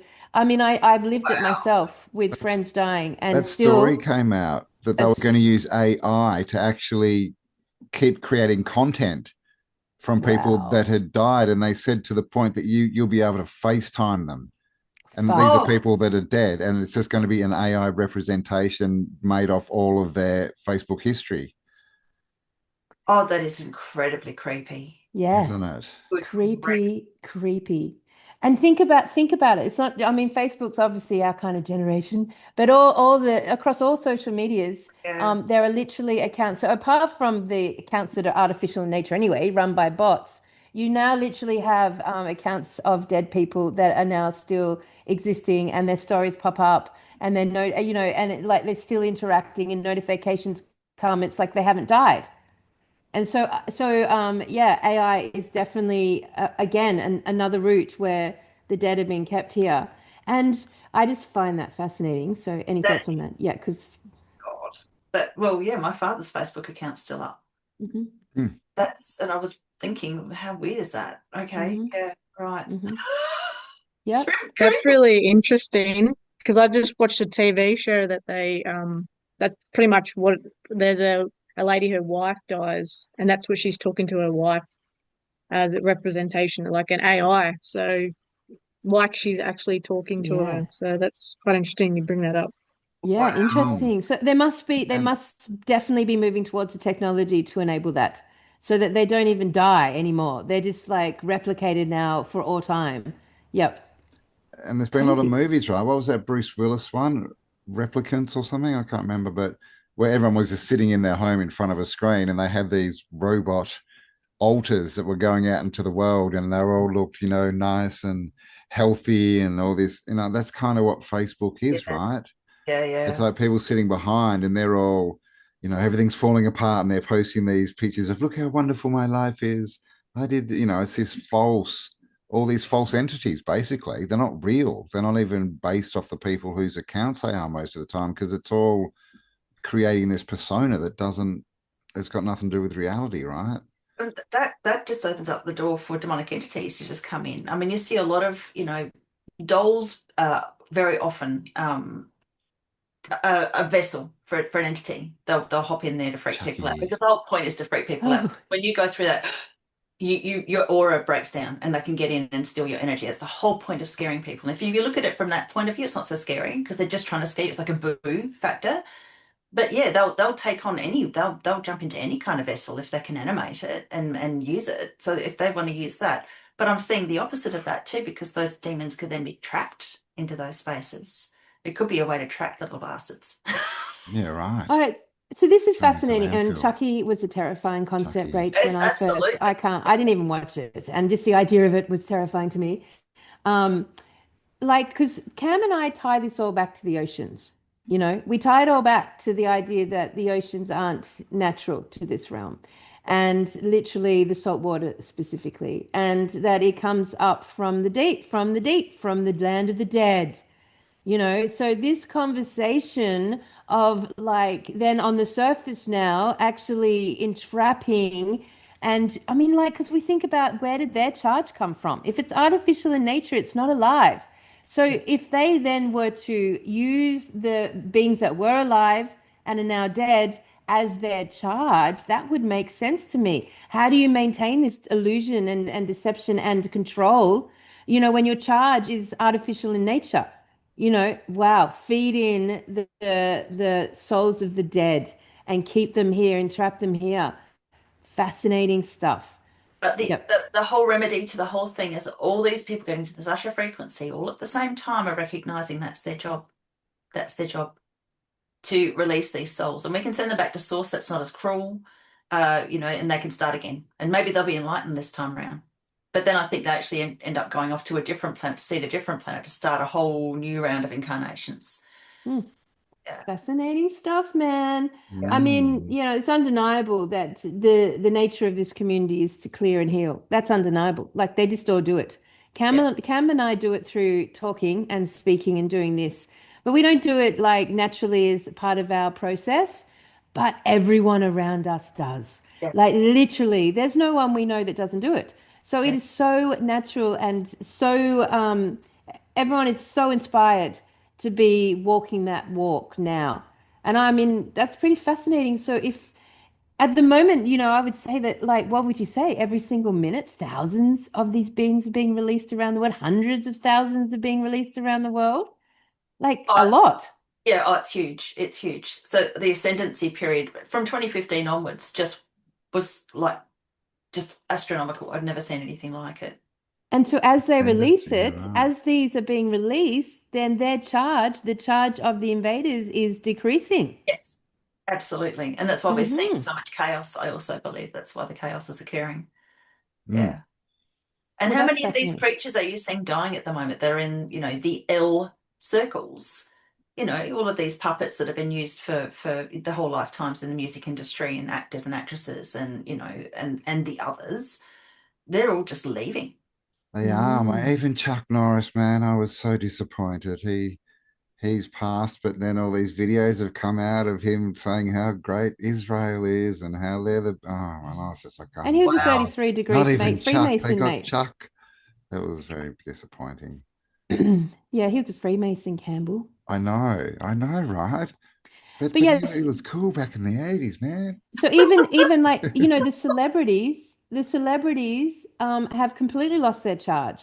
Yeah, yeah. Oh, Yeah, totally. completely. The music start, they've got no charge left. None of them have any charge left. So, you know, it's very, I mean, I'm fascinated by this conversation because normally we would look at this sort of concept of them um, propping themselves up with, you know, the blood. Blood's a big factor. And from this perspective, it makes a lot of sense again. You know, the blood of the living to charge the lack of blood of the dead, you know, Yes. to put the living waters into Yeah. the dead, if you like. The ocean to me is part of that realm. You know, the salt water is part of that realm. So, you know, and we're part of the living water system. Yeah. Humans Yeah. are part of the living water system. So our souls are charged by the living waters. So of course they have to use our blood. And you know, it's undeniable that they are bloodthirsty, you know, Oh, obsessed with it in every absolutely. way. Yeah. Yeah. Yeah. I mean, all of their rituals involve blood of some sort, Yeah. bloodletting of some description. Yeah. Yeah. I'll But totally. they've lost their charge, right? Even in spite of all that, they've still lost their charge. And within that, out their credibility, I mean, does anyone, I mean, my 14-year-old's obsessed with Taylor Swift, but that's the only one person I know in the whole realm that's still enamored by this sort of culture. And it won't last because, you know, I've like, you know, she's been living with me for too long now. It won't Yeah. last. She actually submitted an article to the last Oh, newspaper all about Taylor Swift and how, but She's yes, not a demon. how she's not a demon. we But could that's just all get right. She'll somebody else to learn. She'll thank him. learn. She's still young. She's still young. But, you know, so yeah, so the celebrities, all the experts have lost their charge, all the politicians have lost their charge, all the leaders have lost their charge, all the nations have lost their charge. Like war has lost its charge. Yeah. I mean, that's a big one, right? War has Mm. a, who's patriotic to go to war these days? No one. There's no No. charge left there. Everyone's, you know, even the people who are completely in opposite sides of how we think, there's no charge there, very little comparatively to the good old days of war, you know, Oh, where it yeah. was like the Yeah. biggest, best thing ever. Yeah. Yeah. Where everybody all came together to, all the women went out of their homes so they could go and create the munitions, and no one's Yeah. going to be doing that anymore. Oh, can you Yeah. imagine? Yeah. And they melted down all the God. bells to turn them into Yeah. weapons of Oh, war, of just course, invert what the what a charge. spectacular inversion. I think I learnt Oh, that first from you guys. I was like, oh my God, seriously? This is crazy. yeah. How evil can you get? I Yeah. know. I know, right? This is what they are though. They get the best frequencies that are made for helping everyone and health and inspiration and turn it into a bullet so you can go and kill someone with it. Yeah. Like Yeah. it's Yeah. crazy. For a Ridiculous. false ideology that doesn't isn't even real, Yeah, for a Yeah. yeah. lie. And then we see these politicians, at Davos or whatever, and they're all friends. It's like, hang on, didn't you just guys just have a war against each other? Like, and Hmm. So it's just so obvious now. It's too hard to buy their story because there's so much information coming out, right? Yeah. Like, The we're just not doctors, buying it. doctors have lost their charge. Medicine has Doctors, lost its they've really charge. lost their The charge. royals have lost their charge. I mean, it wasn't too long ago in my life when my family would listen to the Queen's speech at Christmas. Like that has completely lost its charge. Everything about their whole education has lost its charge. Oh yeah. University is dead. University has completely lost its charge. You wouldn't even bother anymore going to university. Like literally everything around them has lost. They're like limp penises now. That's what it's like, isn't it? Whereas before, when we were kind of kids, it was like fully erect. Now it's just like this. Yeah. Everyone around the whole realm has lost their charge. Yeah. And where would you see the charge increasing? It's in the spirit of these communities, right? In the homeschooling communities, the Yeah. communities in the land, the communities gathering, doing that's where the erection is, right? They're in charge right now. They've got to. But like, I can't think of one institution or situation. TV has lost its charge. Who even Yeah. watches that anymore? The news, media, who even uses that anymore? Like newspapers, radio, there's no charge there. Apart from our newspaper, which is awesome. Oh, Apart from the new highly charged newspaper, highly. this is new highly charged. It's so charged, it's erect, man. It's going off. So The everything, I can't think of one aspect of my life as a child when I was young that still holds charge. The Yeah, that's a food, good point. supermarkets, no charge there. Charge. Yep. What's Yeah. left? yeah, Oh, the Anything monetary with system, living. which is collapsing, absolutely collapsing. I Yeah. agree. I mean, the only thing with charge now is full of living waters. Yeah, yeah, yeah. Yeah. And that And community and community. nature, gathering, conversations, all that stuff is where it is, right? It's and I mean the internet's eating itself too, right? It's literally becoming useless so quickly, especially with AI. Yeah. With this war, there's so many videos out there of rockets and stuff, but they're all fake. They're Yeah, all like, so we don't know even what to Yep. trust Space anymore. has lost its charge. So it's not NASA's lost it's its charge. yeah, yeah. Oh, I love that. I love that. I don't know. I had someone very close to me that's just so convinced that the moon landing happened, and it's such an intelligent oh person. It's well, so hard to get through. they're going back to the moon tomorrow, April Fool's Or Day, don't you know? What are Apparently they they're going going in back to this the time? moon. And on the discussion of charge directions, what was the last vehicle they tried to break the stratosphere with? Oh, the Was Tesla. Wasn't it shaped like a penis? Oh, the rocket. Yeah, yeah, the penis rockets. I mean, they literally have to And shape him like that metaphor, now. as yeah, we were saying before, Kel, was perfect metaphor because that's what they're ruled by: Mhm, power and mhm, sexual mhm, power. mhm, mm. Only the lowest chakras, they're the mhm. lowest, basest instincts, And they and a lie lot and of them deceive. Like the exactly the they're running one like a thing that toddler. we know about politicians and entertainment and TV, we know that they lie Yeah. and they deceive. Like that's the one thing we can prove 100%. So why anyone listens to anything that comes out of that, ilk of society, I have no idea because we just know they lie and deceive, right? And they are arrogant. Well, I think it's finally getting to the point where it's flipped so much where we were the 10% who are awake, and I think now it's like 10% of people who are asleep. That's Yes. the people that I'm around anyway. I'm seeing that, it's a Agreed. reverberation. It's definitely the ripple effects having a major upgrade as well. So are you seeing that? I mean, I know we're surrounded by people, and Billy as well, surrounded by people who are, obviously awake. Hmm. But that's what I'm seeing. I'm seeing a big shift. It's definitely hard to know, but definitely just meeting random people, it's easier to talk about these types of topics. You can actually start bringing them up, and if you're sort of Yeah. brave enough to sort of put something in there, you'll most of the time you find that they're like, oh, okay, we can Yeah, yeah, talk. Yeah, it's like this code word, right? Can we talk yeah. about this? Are they an NPC or are they going to know what I'm talking about? So, yeah, I've definitely seen that as well. Like just people that don't seem to be, conspiracy realists. That yeah, they are that they understand what's going on because it's affecting everyone's lives now, right? Once it Yeah. starts affecting your kids' education and your job and your house and your standard of living and your food and your health, it's just that's the wake up call that people need, right? Yeah, yeah. it's again working in the opposite direction of what they wanted, which is fantastic. I know. I know. Yep. Wool and hemp clothes, they have a charge. Yes. Yes. Linen has a charge. Anything with Yeah. living waters in is now the one with charge. I mean, even old Trumpy Trump has lost his charge, and he was the savior of the goddamn universe a couple of years ago. You know what I mean? Like, he was like the truth community's lost its charge. Oh, controversial, Jonesy. But Yeah. it's true. The truth community's lost its charge because it's all online. Mm. Now, if you're getting all your information just from the internet, you are a limp, my friends. You have lost your charge, because the true knowledge, the true charge is, not there. It's not there. It's not there. And even all the big truthers, even the big famous truthers, they've all lost their charge. I mean, David Icke has lost his charge to me. I don't know about anyone else, but he's lost his charge. They've all lost their charge because Mm. I've just dismissed the simulation theory. So anyone who talks about the simulation in space, they are chargeless to me. And since none of them want to talk about the ocean, they've all lost their charge to me. So, there's a very clear distinctive and it's a big bloody echo chamber in there. It's lost its charge. There's I can't think of one thing. Ice cream's lost its charge, Yes. like all the sweet Well, you treats know we what's in do. ice cream, don't you? Yeah, yes, I do. Oh, But ice cream. Oh, nice. yeah. Mr. Whippy. Mm-hmm. Oh, Mm-hmm. Mr. Whippy. Yeah. Mr. Whippy.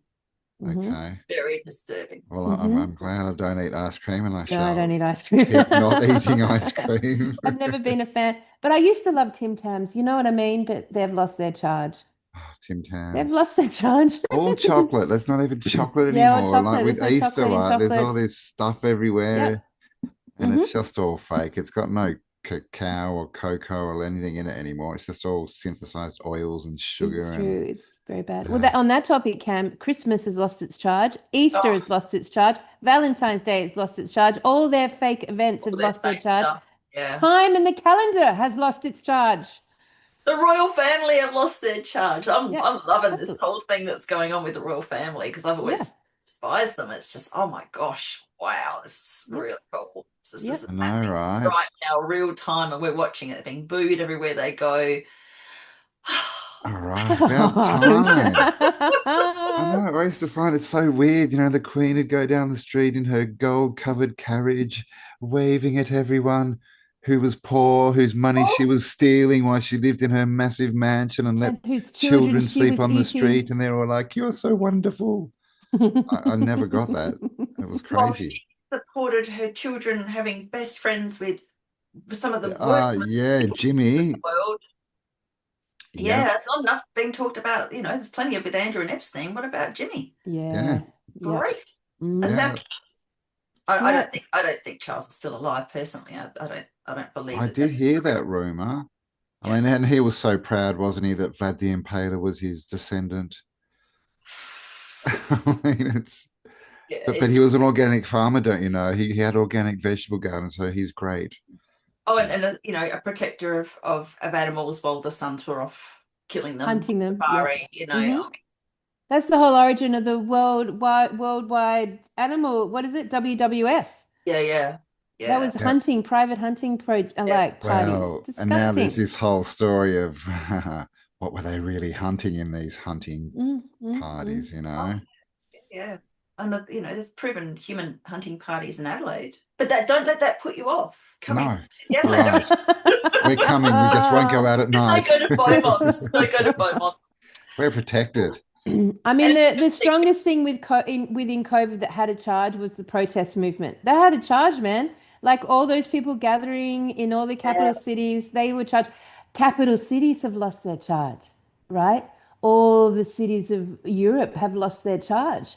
All the immigrants have come in and broken the charge circle. All the violence is now in, and the rape. It's all so the glamour of moving to London or New York or wherever. That's all lost its charge. Yeah. Because the living waters, the living beings that we are, have to return to nature. yeah, Because we've got a new eon, a new age to welcome in. We have a new age to build. We have a new legacy, the new custodianship that we need to now recreate or create.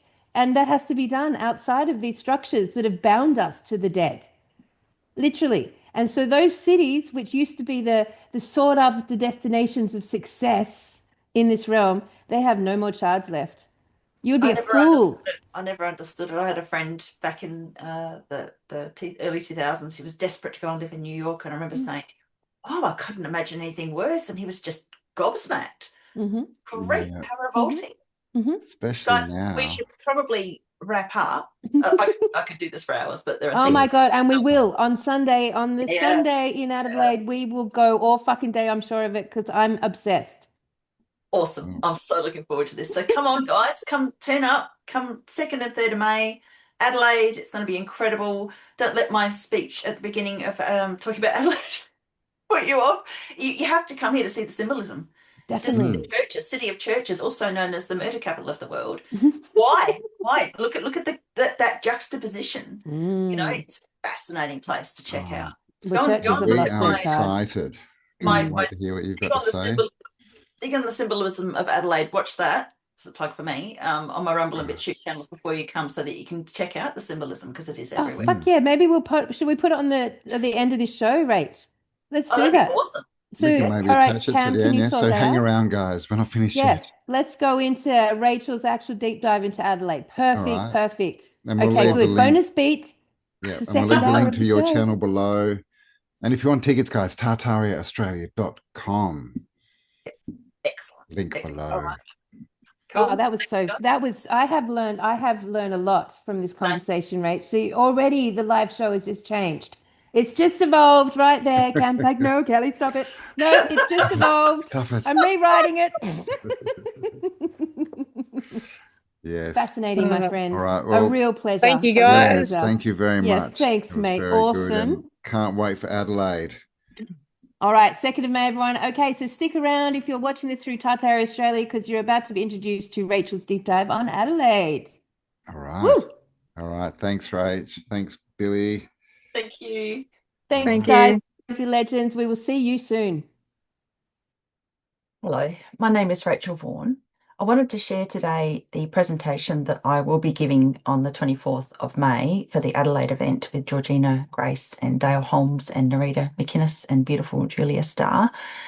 Obviously, I'll be sharing this after the event, but I wanted to set it up just to make sure that I had the presentation available to share if there's any sort of pushback from actually sharing this information. So forewarned is forearmed, forearmed is pre-organised. So the topic of what I'll be sharing today is Adelaide's ley lines, and symbolism will be their downfall. And I have done some research into the Adelaide streetscape. I've done much research previously over quite a few years, but in order to get this presentation together, I just felt this impetus to have a really good look at what ley line alignments there might be in Adelaide. And as much as I am fascinated with ley lines, I don't have a lot of spare time to be doing this sort of research. Generally I work really hard, so I don't usually have time. But with an event like this coming up, I had to make time. And quite frankly, what I found, even for me, growing up the way that I did with MK Ultra and SRA, this has blown my mind. My father was a high-level Freemason. We come from a very high-level Freemason called Joseph Wright. He was the Grand Master of the Grand Lodge or Grand President of the Grand Lodge. So, they have a lot of this information, these people, but it's really obvious if you look for it. So I wasn't indoctrinated as far as I wasn't. There was some initiations done when I was very small, but I wasn't going to go along with them, so I didn't get much of it. So, but what I did get was my father's weird little things that he'd tell me. He used me like a confidant. So he would tell me things along the way, and I'll be sharing some of that in this presentation. So, what you're going to see today might be a little disarming, but I don't want anybody to be depressed by this. The reason I'm sharing this is knowledge is power. Once you know the way that they run things, the way that they co-opt and control these ley line alignments, in straight lines, which are not natural. Ley lines are not straight naturally. They are created and forced into straight alignments through the placement of piezoelectric stone, usually in monuments and buildings, and I'll be sharing, the sorts of things that they use them for, to force those alignments into straight lines. Ley lines are naturally meandering. Serpentine, as the grandfather of ley line knowledge, Alfred Watkins, describes. So I'm not trying to depress anybody with this. What I'm trying to do is show how it's done so that then we can go out, look for those really obvious places, and then we can go and do the healing work there. So again, I'm co-founder of a ley line movement called Lay Love Down. And the whole idea of that is to get an army of people to go out and do the energetic work. Don't have to fight with anybody. You just do the energetic work to undo the damage that these forcible straight alignments do to the ley lines. And we can shift so much through positive intent, through sound frequencies, using crystals, using all sorts of different tools. We can do this easily, peacefully, and we can win. Okay, so this is the ugly part of what's done to ley lines. What I'll be sharing, in future and doing a lot more of is walk and talks in the natural aspect of ley lines, and I'll be doing that and would have done that by the time I share this for the Adelaide event as well, because part of that was on the Sunday after the presentations on the Saturday was to go out into a natural place and show what ley lines are supposed to look like and how beautiful they are. And they meander, they don't go in straight lines. So due to time constraints, I've got to keep this to about an hour for the presentation for Saturday. So I'm going to try Saturday the 25th. I'm going to try really hard to keep this to about an hour. So there is so much in Adelaide streetscape that I just won't have time to present. What I'm hoping is that those who see this presentation will go out and do their own investigations and then share that so that everybody knows where all these, forced alignments are, where all of this symbolism is in the landscape and in the streetscape. And if they don't have the secrets, it's not a secret society anymore. They don't have any power. So again, symbolism will be their downfall. I truly believe that. And so that's what I'm trying to do today. The name Adelaide means noble or noble-natured. And noble means belonging by rank, title, or birth to the aristocracy. And there are so many references to the word king and Kingston in Adelaide. It is ridiculous, meaning overlord, pharaoh, owner, master, basically. The king word is everywhere. So first, I'm going to start sharing screen. The first tile that I'm sharing here today is the 6 alignments that I've found that are forcible straight alignments. The reason why I believe these are truly alignments are because of the incredible monoliths, monuments, churches that they've placed on these alignments, Masonic buildings, etc. And this is basically a how-to of how to find these urban ley lines. Often people will contact me and say, how do I find a ley line in an urban environment? First thing you go to is to a church or a Masonic hall. Use the tools that I've shared, for seeing them, seeing the leys. Get dowsing rods and use those. But if you really want to know, what ley lines are co-opted and controlled, you just use the streetscape. You use Google Maps or Google Earth or whatever tool you've got, and look at the way they've set the streets out and look at the significant buildings. It is really simple. So this is where I started off at St. Peter's Cathedral. There was a little bit of I wasn't quite sure if I should go for St. Peter's Cathedral or St. Xavier Francis Cathedral. They're the 2 biggest cathedrals in Adelaide.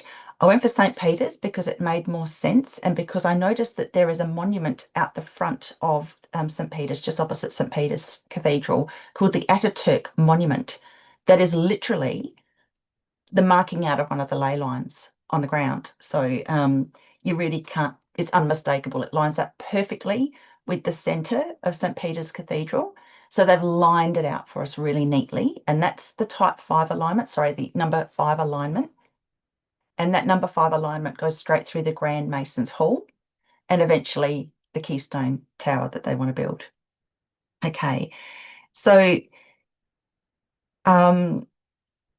again, use the tools available. These are the different places, the different factors that you want to look for in your ley line search in your local area or in the city that you live in, town that you live in, whatever. You look for the most important, most ornate, largest, oldest church, knowing that they are sited on a ley line. So Alfred Watkins again, considered the grandfather of ley line knowledge, even though ancient people knew this long before Western societies were even thought of. But he basically said that every single church in the UK is sited on a ley line.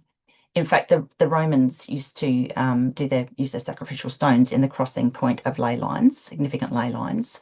When the Catholic Church went into the UK, they actually used the Roman sacrificial stones as the cornerstones of the churches that they built on those ritual sites. So the Catholic Church knew the importance of the ley lines and the crossing points of the ley lines, because most really high church officials were also Freemasons, and that's a fact. It's something you can research. It's easily known. So this is the way that they do these things. It's called revelation of the method. They make it really obvious what they've done, the Freemasons.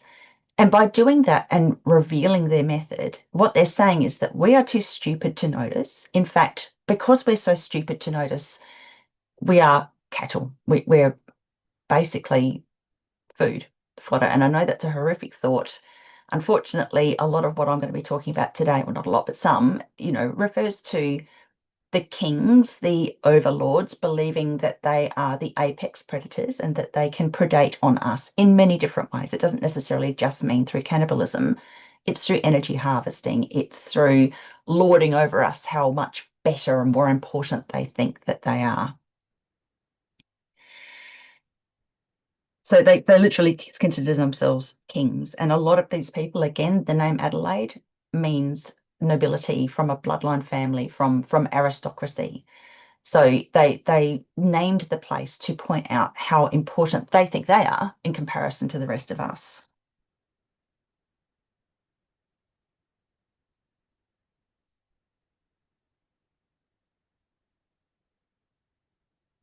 So I wanted to look at Colonel William Light.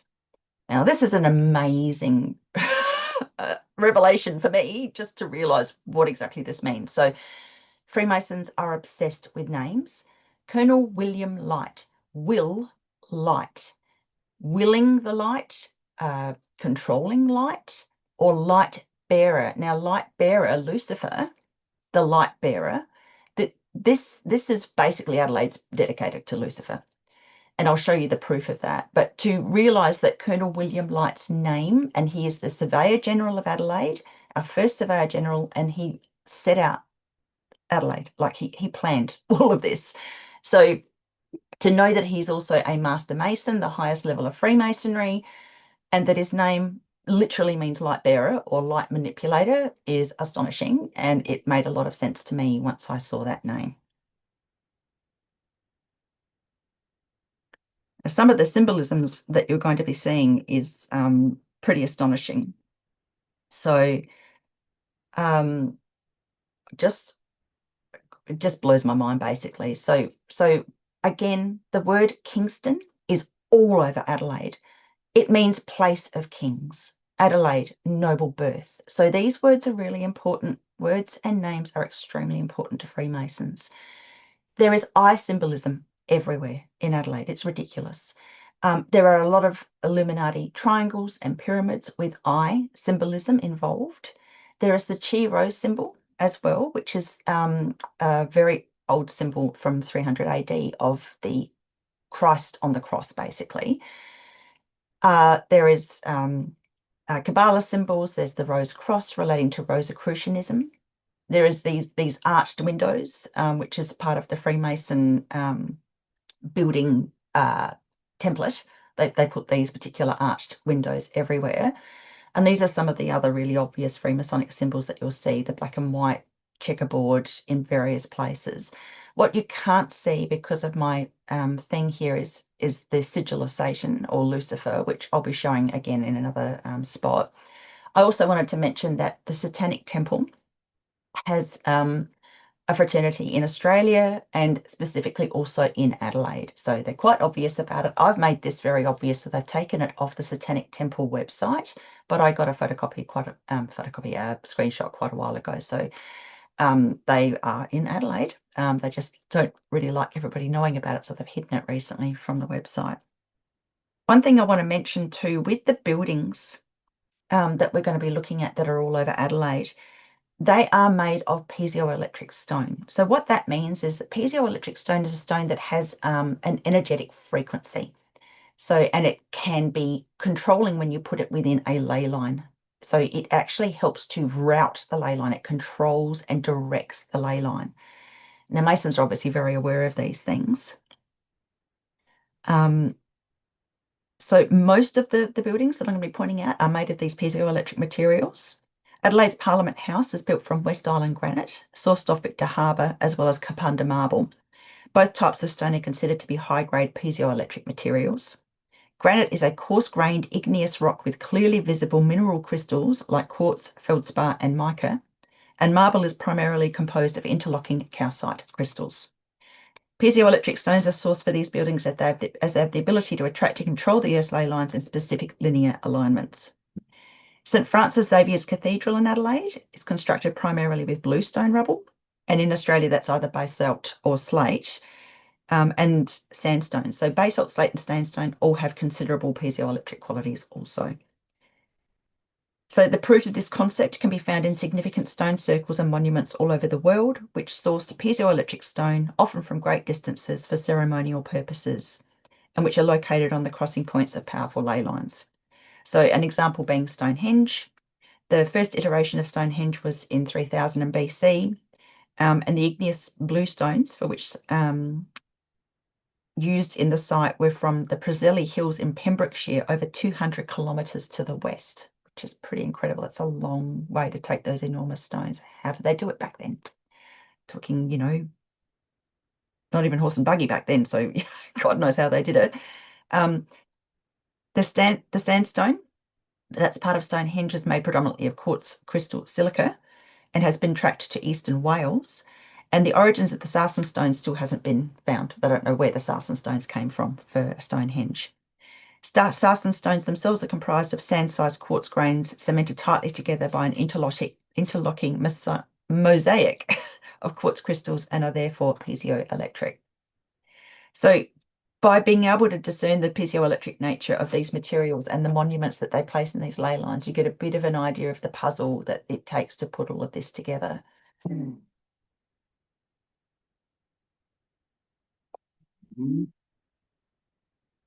So, Colonel William Light.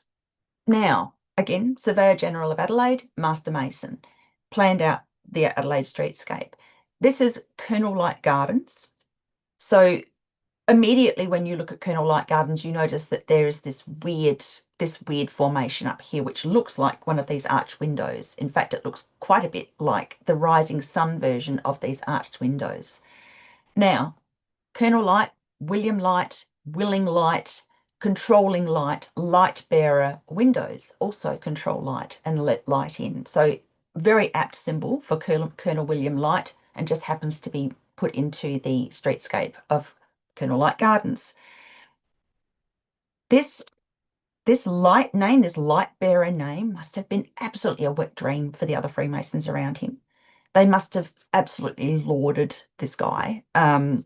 So, I know how important these names are to them. When I realised this guy's name, what it meant was just blew my mind.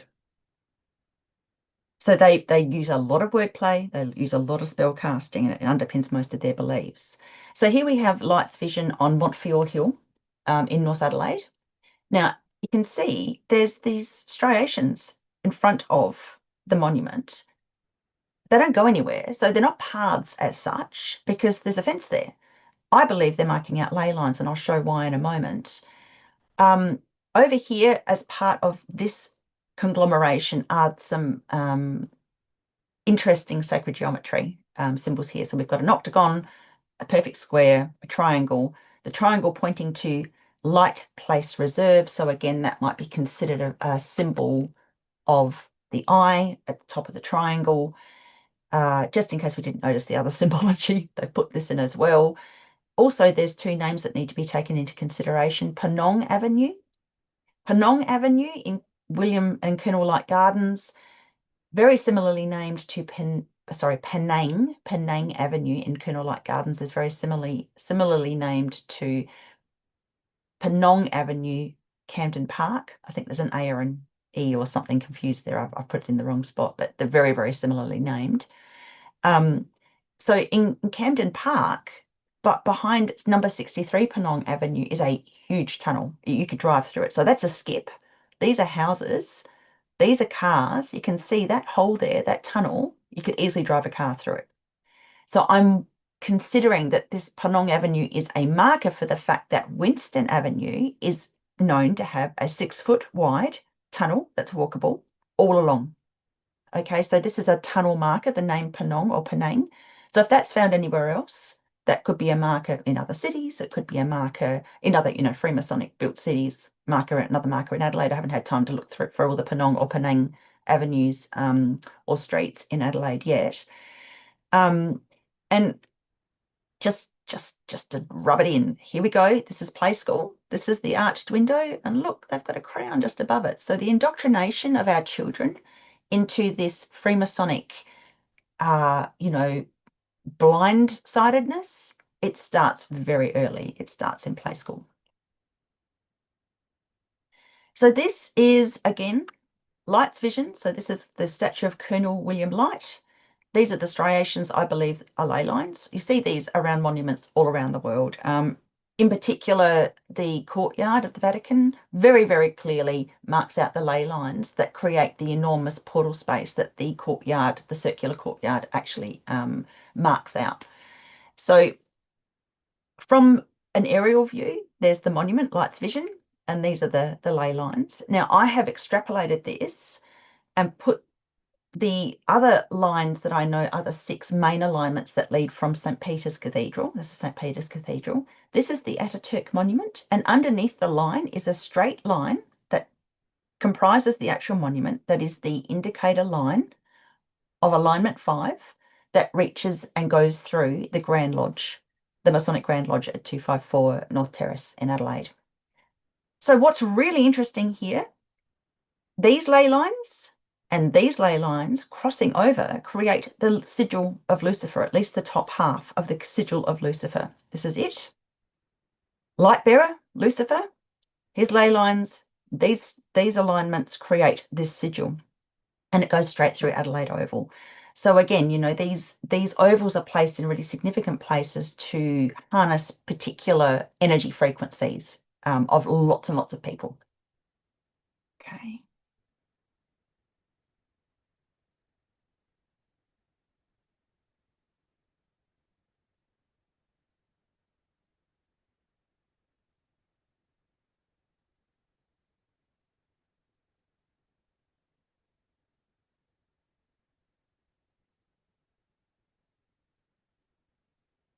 So I believe that the fact that, I'll just go back, the fact that we've got this sigil here, we've got Colonel Light's vision, Light Bearer's vision. It's the sigil of Lucifer marked out here. I think this is too coincidental to not be planned. And again, you wouldn't notice these ley lines if I hadn't pointed them out. So there are so many correlations that I'll be showing today. It just blows your mind.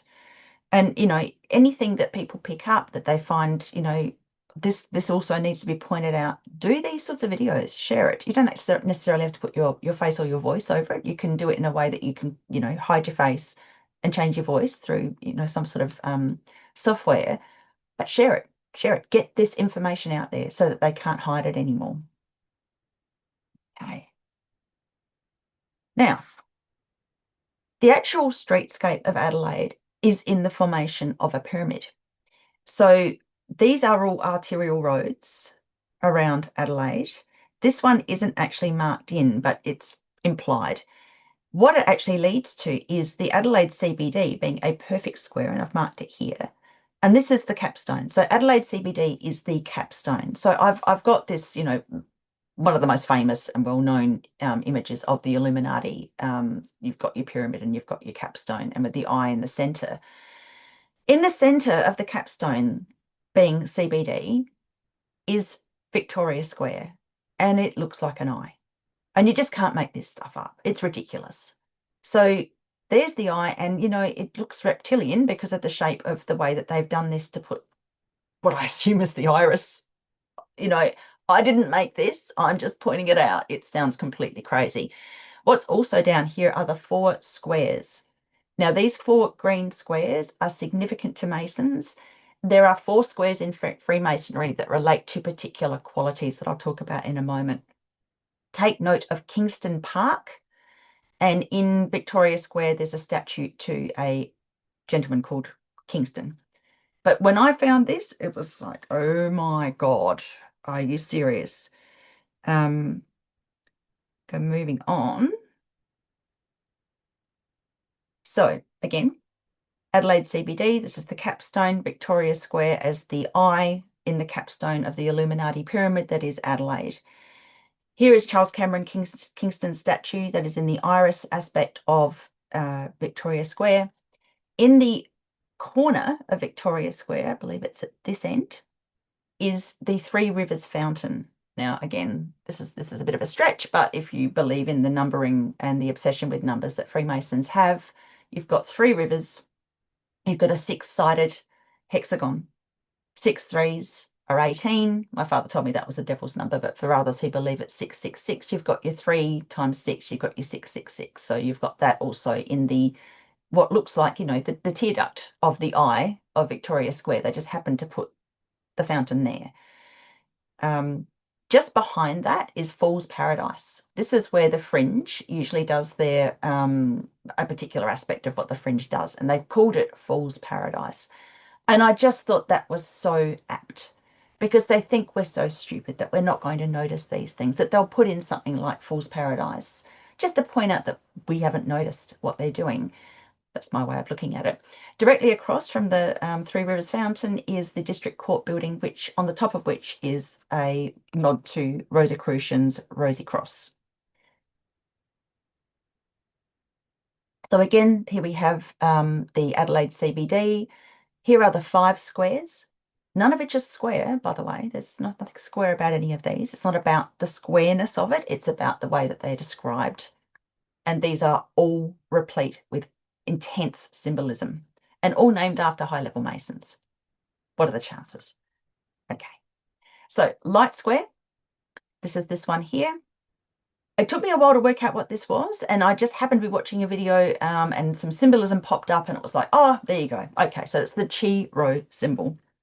So the Chi Rho symbol was first used by the Roman Emperor Constantine around 300 AD. What this actually, I believe, relates to is the 4 squares of Freemasonry, which are also known as the 4 cardinal virtues. So 4 squares of 4 cardinal virtues, which are temperance, fortitude, prudence, and justice.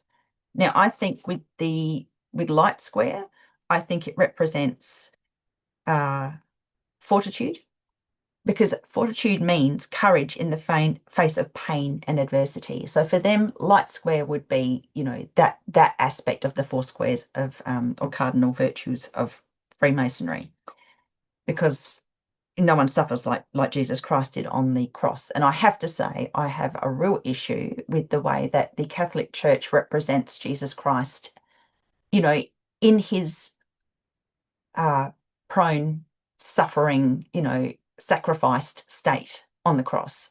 I think that's horrific. I do not understand why anybody would want to have that hanging around their neck. I totally understand people wanting to have a symbol of Jesus, because Jesus is such a beautiful, beautiful example of humanity. But I do not understand why we would want to represent his sacrifice and his abuse. And the reason why I believe that symbol is so openly used is it's a warning to whistleblowers and those who fight the usurers. That's what will happen. That's what they want you to think. That's what will happen to you. So they put it everywhere. And it's really, when you think about it, it's pretty obscene. You get so used to it, you see it everywhere, and so you just think, oh, it's Jesus. But Jesus wasn't always hung up on the cross. He spent quite a bit of his life not hung up on a cross, but that's the only thing that people relate to him visually, is this horrible representation. So again, just amazing that they've got this particular symbol in that spot, and that it would relate to what did I say? Temperance, fortitude. Okay. All right. So the next square we're going to look at is Hindmarsh Square. So this one up the top here. Now, unmistakably, and I've inverted it here so you can see it more clearly, unmistakably and bizarrely in the park plan for Hindmarsh Square is this King K symbol. And again, can I move this? Yes, I can. And again, this King K is extremely symbolic to the Freemasons. My father was obsessed with the King K. He spent quite some time etching a King K into the backs of the hands of the neighborhood children and putting prion powder into the backs of the hands of the children from scrapey prions. And I just won't go into it, but it's all about cannibalism. And he would pick at the wounds and try and make them fester so it would create a scar with this King K on it. So the King K is a capital K that has these little striations, these little steps that come out from like this. Okay, so these little bits that come out. Right next to the King K in Hindmarsh Square is the street, Hyde Street, hiding. So I think that this would relate to the prudence aspect or hidden aspect of the Freemason four qualities or four squares, because prudence is to be cautious and to be hidden, and hence Hyde Street. Now, as a child, I was taken into a local butcher that had the king name with a three-pointed crown. My father was at pains to point out to me that this was a symbol to let people know that that's where they could get their human meat. And I'm sorry to bring up cannibalism. I know it's horrific, but this is something that, I grew up with and I think is really important to share with people. I do not believe it's still being used for that, but unfortunately that symbol with the king name is still being used on that particular property. This is just an example of how obvious they'll make this. So Burger King has a ghost burger that they have a three-pointed crown showing above an Illuminati eye. Can it make it any more obvious? I don't think so. So ghost burger. So are these burgers haunted? Why would they be haunted? I'm just saying. And just in case you didn't notice or didn't pay attention to the fact that there's a King K describing the kings, the overlords cannibalizing the rest of us, there is Crown Plaza just above the King K in the actual streetscape. I'm not saying anything against Crown Plaza. I'm just saying, isn't that interesting that they would happen to have it there? So, they make it obvious so that so that they can point out to how stupid we are for not noticing revelation of the method. Okay, so Whitmore Square. So, Whitmore Square was named for British politician William Walrush Whitmore. Now, I should have mentioned too, Hindmarsh Square was named after Governor Hindmarsh, and of course, Light Square named after the light bearer, William Light. So Whitmore Square named after a high-level British politician, and it's long been designated a dry zone. So Whitmore Square, you cannot have alcohol, you cannot carry alcohol in Whitmore Square. And this would perfectly align with the prudence aspect of the four squares or virtues of Freemasonry. So far we've had temperance, and we've had, what was the other one? Cautiousness, fortitude. We've had fortitude and we've had temperance. This would relate to prudence. Prudence means to, how do they say it exactly? To be cautious, exactly. So to be cautious. No, hang on, that's not right. It's not Whitmore. No, Whitmore Square. Sorry. Where are we? Whitmore Square. So, sorry, we're on Whitmore. So,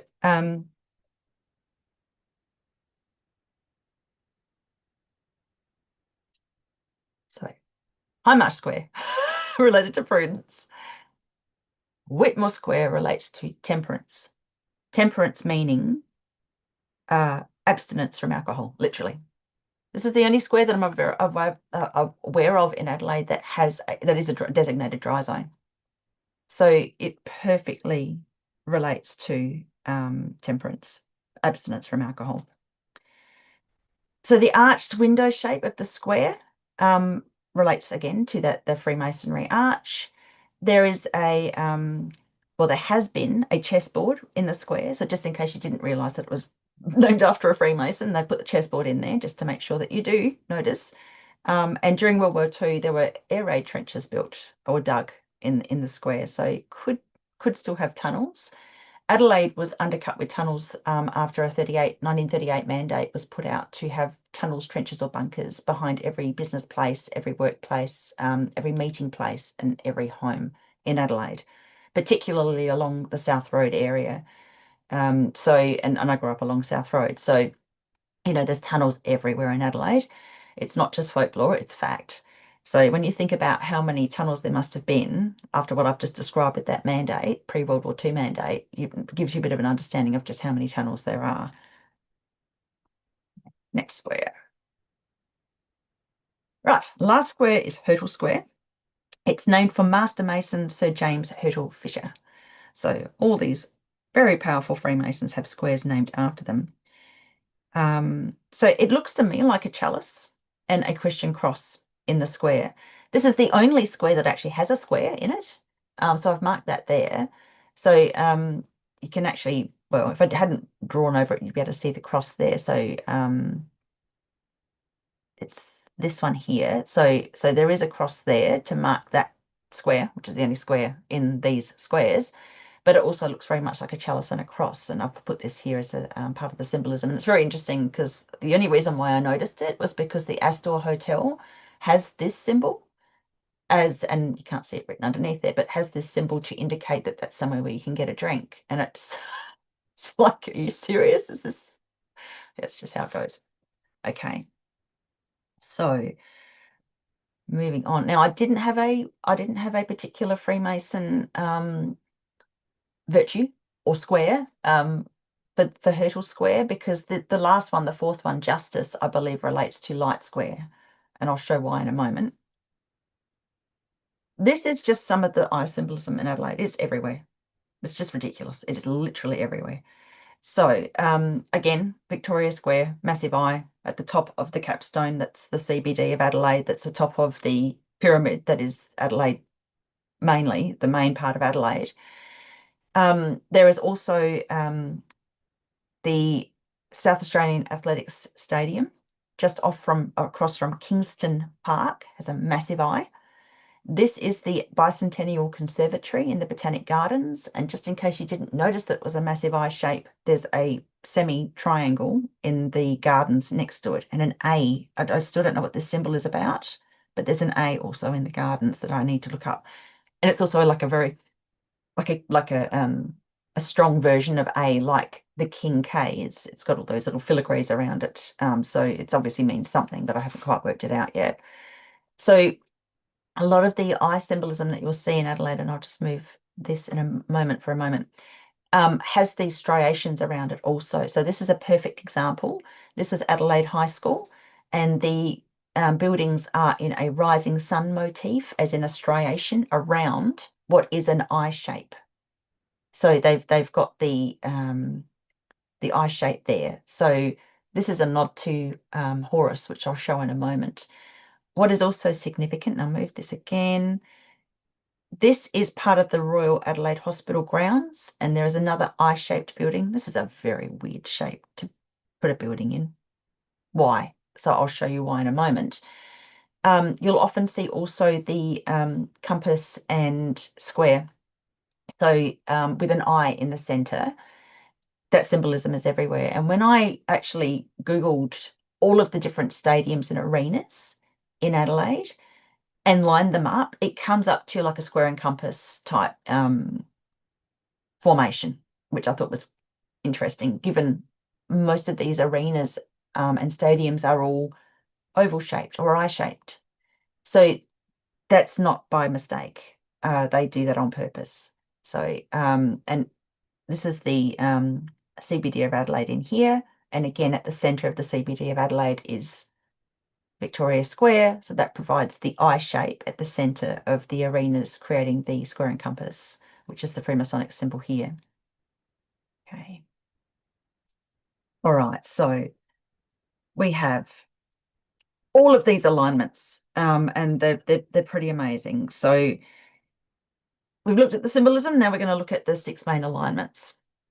So alignment 1, which is this one. Now all of these alignments run from St. Peter's Cathedral in North Adelaide, which is just up here beyond, just at the top here. So this is the pivot point of all 6 alignments and the beginning point So St. Peter's on the first alignment goes through Kingston Park, the SA Athletics Stadium, through Adelaide Oval, which is up here as well, another eye-shaped icon, through the Royal Adelaide Hospital, which is here, and there's another eye-shaped icon there, through Karen Rolton Oval, which is down here. Oh no, that's Karen Rolton Oval, and a little bit further down here is Richmond Oval. So these are 5 large eye symbols along this one alignment in a distance of approximately 4 kilometres. So that's really significant to them. So that's one alignment that I would really, if you're a researcher, really go into it. And these alignments go for a long distances, like all the way to the sea. So you can follow them for a long way and get a lot of information. Like I said, I've only got an hour today, so I've got to keep this reasonably short.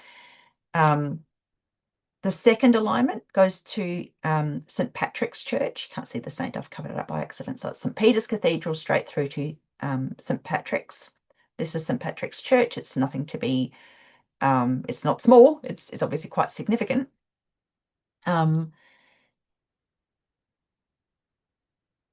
Alignment 3 goes from, again, St. Peter's Cathedral, past Victoria Square Eye Formation, and the District Court that has the Rosy Cross above it, and continues on.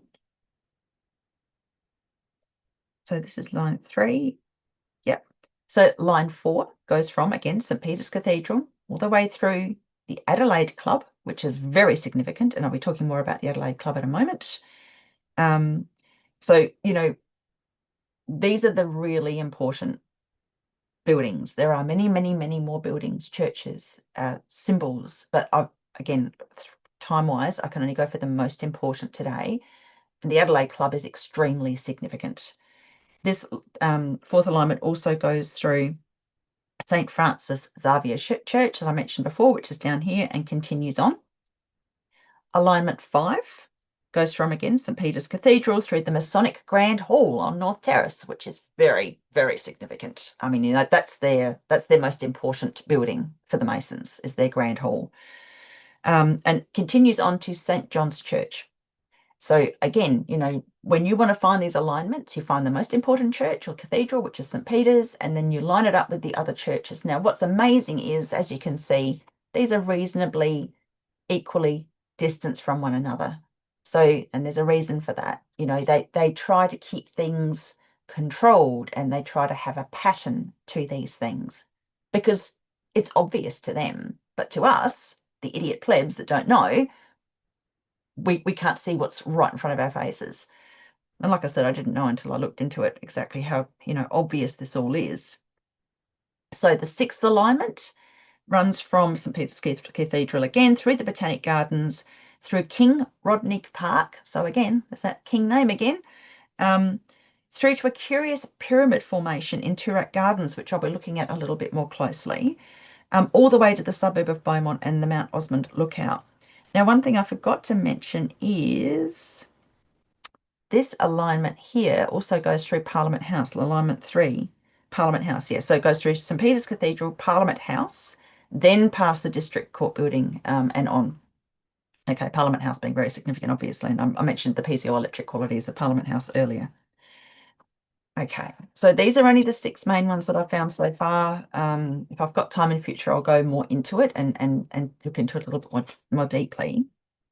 So I'm going to look into each of these alignments individually in a moment, but this is just to show them, you know, in a little bit more clarity. So this alignment again goes through all these eye shapes. It's alignment 1. Alignment 2 goes through St. Patrick's Church and continues on. Alignment 3, Parliament House, goes past Victoria Square Eye. Alignment 4, so if I move this out of the way, goes through the Adelaide Club and continues on to St. Xavier's Church, St. Francis Xavier's Church. Alignment 5 goes through to the, you know, past, goes through the Masonic Grand Hall to another significant church. Where are we? Alignment 5, St. John's Church. And I believe that's, no, and then the next one, alignment 6, this is really interesting, goes through St. Peter's Cathedral, through the Botanic Gardens where the other eye-shaped monument is, through Rose Park, which is also significant. Rose, Rosicrucian, rose means a lot, to this really interesting formation down here, which is another pyramid. So I'll show that again and that's in Toorak Gardens, and I'll show that a little bit closer again in a moment. So again, when you look at the way that these things are formed, it's always like the rays of the sun, the way that they striate out. Okay, so alignment 1 in close up. Here we have the Royal Adelaide Hospital. Here we have this weird eye-shaped building. This is again shaped like the sigil of Lucifer. This is the sigil of Lucifer. We saw this just opposite Light's statue on Montfeuille Hill. Here it is again, just in case you didn't notice it, they've put the eye-shaped building in, so you do. So you'll often see the Lucifer sigil with the eye above within a pyramid. This is a piece of jewelry you can buy on the internet. Not that I suggest you buy anything that revolting. This building is the South Australian Health Medical Research Institute. At the bottom here is the South Australian Genomics Centre, which is very interesting. And here is the Royal Adelaide Hospital playground. Now, again, we've got an eye-shaped building. We've got what looks like maybe tears creating a pool and ripples. I don't know. That's just the symbology that I can see there. What's really interesting is they've got this symbol, which looks like the radioactive symbol, as the center point of the playground. So why? Again, more aspects in alignment 1 that need to be focused upon. Again, there's this Karen Rolston Park, I believe it is, but just over here is what I was showing before, Adelaide High School, with the Burke Oval, I believe it is, above.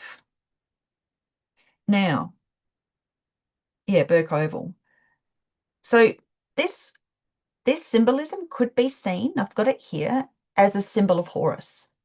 So the eye of Horus, the sun above in Burke Oval, and these striations also relating to sun worship or the sun ray, the rising sun symbol, which you see everywhere, which again, this is another form of that. So this is really interesting, and I extrapolated that to the next formation that I'm going to show, because even though I used to believe that this was actually the formation of a condor in the Adelaide streetscape, I now believe it's a nod to Horus. So again, from the last tile, we've got the Adelaide High, we've got Burke Oval, we've got this symbology of Horus, the eye of Horus with the circle above being the sun. There's other, obvious, very obvious eye symbolism all along this line. They're everywhere along this line. Now, the eye of Horus being, the most important symbol of Horus, it's all within the wing of this bird shape that's in Adelaide streetscape. I've known about this one for a long time and I've shared it before. What I did notice this time around also was the 4 squares are also represented in the wing of this Horus image. This is the head in the streetscape with John Mitchell Reserve as the eye. Now, this is a really weird way to shape, a streetscape. If you didn't want it to look like a bird's head, the chances of this just being coincidental is not possible in my mind. We have another oval above here that could again represent the sun, the circle above. So, I mean, all you're going to do is Google John Mitchell Reserve Adelaide, and you'll see this formation. And because I've drawn over it, you can't see it specifically, but it's exactly that shape. So, that's the proof. I didn't have enough space to keep, representing things over and over and over again. But from a distance, this is what it looks like. And this is Adelaide Airport. So you've got, these bird-like, machines that fly in and out of the Adelaide Airport, and you have the symbology of Horus in the streetscape. Again, the wingtips reach into the Adelaide CBD. So these are the wingtips of Horus. In the corner here of Adelaide Airport is another symbol of the Illuminati triangle with the eye. And in the very corner, and this is a highlight of it, is this rising sun symbol again, with this really weird meandering path. It's a weird sort of shape, which is similar to the snake on the Tutankhamun sarcophagus. So again, it's a nod to Egypt. It's a nod to their kingship. Now, again, I kept saying king is really, really significant to Masons. They've got king written into the streetscape everywhere, particularly on those 6 alignments. You will find the word king everywhere all along those alignments, or Kingston. Horus in Egyptian mythology is primarily the god of the sky, sun, and kingship. So he's associated with protection, healing, and war. He's often associated with the sun and the left eye with the moon. Sorry, Horus's right eye is also often associated with the sun, and which reinforces his connection to light and the celestial sphere. So again, there's this light connection, this connection between the symbology, the light bearer, Colonel William Light, the eyes everywhere, eyes letting light in. So they, again, that the eye is very important to them. So alignment 2. Again, running from St. Peter's Cathedral to St. Patrick's Church, 2 significant churches in Adelaide. I was quite astonished when I kept directing out this, or following this ley line all the way through from this alignment, and it actually crosses exactly, goes all through to the Apostolic Church. So again, as you look at these alignments, look for all the churches that crosses through. And I found that my home, my childhood home in Edwardstown, where I was brought up, where I was trafficked through tunnels, where I was ritually abused, where I saw children murdered, it's on this alignment 2. I was not expecting this. This has coloured this presentation for me because it's made me feel quite sick, but I still think it's important that it needs to be presented. I would say that this might be, every day that I live, there's a little piece of the puzzle that comes together of what my life has been and why it's been the way it has. I am obsessed with ley lines. I've co-founded a movement around saving ley lines. It is not lost on me that I live on one of these ley projections. So my father would have known this. There is a telecommunications bunker, a hidden one, underneath the childhood home that I lived at 8 Mackland Street, Edwardstown. So I would now add telecommunications bunkers as part of the system that they place these ley line alignments along. I would keep them or put them in the list of significant buildings and significant locations that you would find along these alignments. Oh, life is weird. Okay, so alignment 3, again, so from St. Peter's Cathedral through Parliament House, by Light Square, Victoria Square, past the district court building with the Rosy Cross on the roof, and through further through, and just happens to border Colonel Light Gardens. So Colonel William Light Gardens, which I mentioned at the beginning of the presentation. So again, this is not an accident, it's not a mistake, it's not a coincidence. This has been organised into the streetscape on purpose. Alignment 4, again, cannot emphasise enough how important the Adelaide Club is. It is a significant building, extremely significant. This is where they all meet and make their plans. It lines up perfectly with St. Francis Xavier's Church or Cathedral. So, these are really significant buildings, as is St. Peter's Cathedral. This alignment is no mistake. It's no accident. It's no coincidence. It's there to channel that particular energy. So alignment 5, we have St. Peter's Cathedral again through the Masonic Grand Hall. Very important for them. This is the Masonic Grand Hall here. And St. John's Church, which is down here. So this is a picture of St. John's Church. Again, you can't make this up. They put these buildings in these specific alignments for a reason. And finally, alignment 6 from St. Peter's Cathedral. Oh, where am I? Go back. So we're almost at the end of the presentation. So from St. Peter's Cathedral through to this weird marker here. There's many, many important things, markers along here, but this weird marker in Toorak Gardens. Now it's a pyramid shape, so I've marked it here. Again, you've got the pyramid in these 4 streets, then you've got the capstone, Now there's something in the center, Ferguson Square. I haven't had a really good look because I just haven't had time. But again, they make it so obvious. And this lines up perfectly, absolutely perfectly. It goes exactly through that little alignment there. They're pointing it out, just so you notice. Where it actually goes through here, it's really interesting. So where you've got this weird square, which is the one here that I pointed out, and here, where you've got this weird square, on the opposite side is this weird marking streetscape here that's like an arrow. And I'm thinking, well, that's very interesting. So if I was to take these two lines and see where they meet, where might they meet? They meet exactly at the Mount Osmond Lookout. Now, if you take that line and you have a look at what's in between here at 357 Green Hill Road, Toorak Gardens, it's the former office of our ex-Attorney General, Vicky Chapman, and the current Attorney General of Kian Maha. Just happens to be right in between. Isn't that interesting? Fascinating. And as this line keeps going further up again, it goes through the bicentennial conservatory with the massive eye and the quite obvious triangle in the base. And again, actually, I should have really highlighted that because that's much more obvious there, isn't it? Damn. And this A, I'm not sure what the A's are all about. So, welcome to Adelaide. So here we go. Now you might think, okay, all right, fair enough.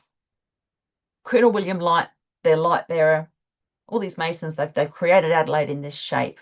It's all been done in the past. Yeah, it's ugly, it's scary. They've co-opted those alignments, but is it really relevant today? Well, yes, it is, because they are just about to build the absolute piece de resistance of their entire system, the Keystone Tower, just behind 254 North Terrace, which is their Masonic headquarters, the Grand Lodge. And it just happens to be right near Synagogue Place and Tavistock Lane. And for those who don't know what Tavistock means, Tavistock is a version of MK Ultra mind control. So again, they make it really obvious. Hilariously, is also Vaughan Place, just in that location. I think that's funny because my surname obviously is Vaughan. It's my married name. I wasn't born with this name. Someone put that name in there at some point. I find that funny. That to me is like the old adage, it is written. I believe that part of my purpose here in this lifetime is to expose these things. The fact that Vaughan Place is there is just food for thought, I suppose. So looking up this Keystone Tower, and by the way, Keystone means it's the final piece of the puzzle. This is their final piece of the puzzle. It's the most important and remarkable feature in Masonry, and it's the final key that holds their entire structure in place, which is why this is still relevant. What I've shown today is still relevant because they're still doing it.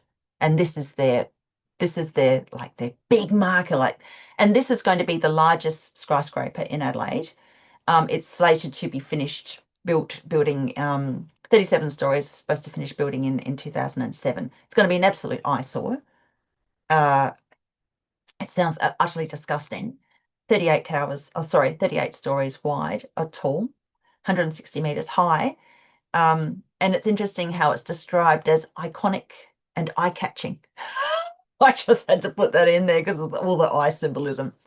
So there you go. You've got your Keystone Tower. They're doing that now. So that's their way of saying everything's in place now. We put this last keystone in place and we can lord it over you even more. And that's why I've shared this today. I want to expose this so they can't lord it over us anymore, because I want this to be shared far and wide, that people can see what they've been doing and the way that they've co-opted these ley lines. One thing that people don't understand, ley lines are energetic channels. They are the Earth's meridians. They're part of her energy system. If you went off and had some acupuncture done, the acupuncturist would find the meridians on your body that are blocked, and they would use the acupuncture to unblock those meridians, because if your meridians are blocked, you will get sick. This is what they're trying to do to the land. They're trying to make it sick. They're trying to control us. They're trying to lord it over us. They're trying to point out to each other how stupid we are for not noticing all of this symbolism and everything that they've pointed out. So this is why I'm sharing this today. I want to put this out after the presentations given on Saturday, the 24th of May. get it out to as many people as possible if you can. This is their undoing. Symbolism will literally be their downfall. And this is why I keep sharing this. So in conclusion, I just want to reiterate that this knowledge hasn't been shared to disarm or distress anybody. Knowledge is power. To be forearmed is to be forewarned. So if you know this is going on, you can keep an eye out for it. If they've got some new planning development they want to do, you can go in and have a look at the plans and see what sort of symbolism are they putting in there? What sort of names are they putting in there? Who is organising it? Are they a Mason? Are they a really high level Mason? Who do they know? You know, are they part of the aristocracy or a bloodline family? Through my work with Lay Love Down, during a recent earth healing course that I did with a beautiful woman called Hayley Wallace, I've learned that we can heal anything with intent, with our voices, and using some simple, inexpensive tools like crystals. So if you see this and you feel, you know, motivated to go out and do something about it, take some crystals. It doesn't even have to be a big, expensive crystal. As Hayley pointed out, the tiniest crystals, the tiniest chips, have the same frequency as the larger body of crystal. So you can take tiny chips of crystal and put them in the grounds in various places with the intent that you are going to change, balance out the frequency of what they're doing, restore the ley lines back to where they originally would have been and where their energy allows them to travel. We are so incredibly powerful. Our greatest tool is our intent. By placing the crystal, what you're doing is you're activating it and telling it to do that work. Also, when you place a crystal in the ground and you've touched that crystal, it has your frequency on it, it has your DNA on it, and you can remotely connect with it and, again, reactivate it. Every time you think of that crystal, reactivating that crystal, you're creating balance in that ley lines with the right intent. It's not complicated. So they have done it in a very complicated way with massive buildings and huge amounts of stone.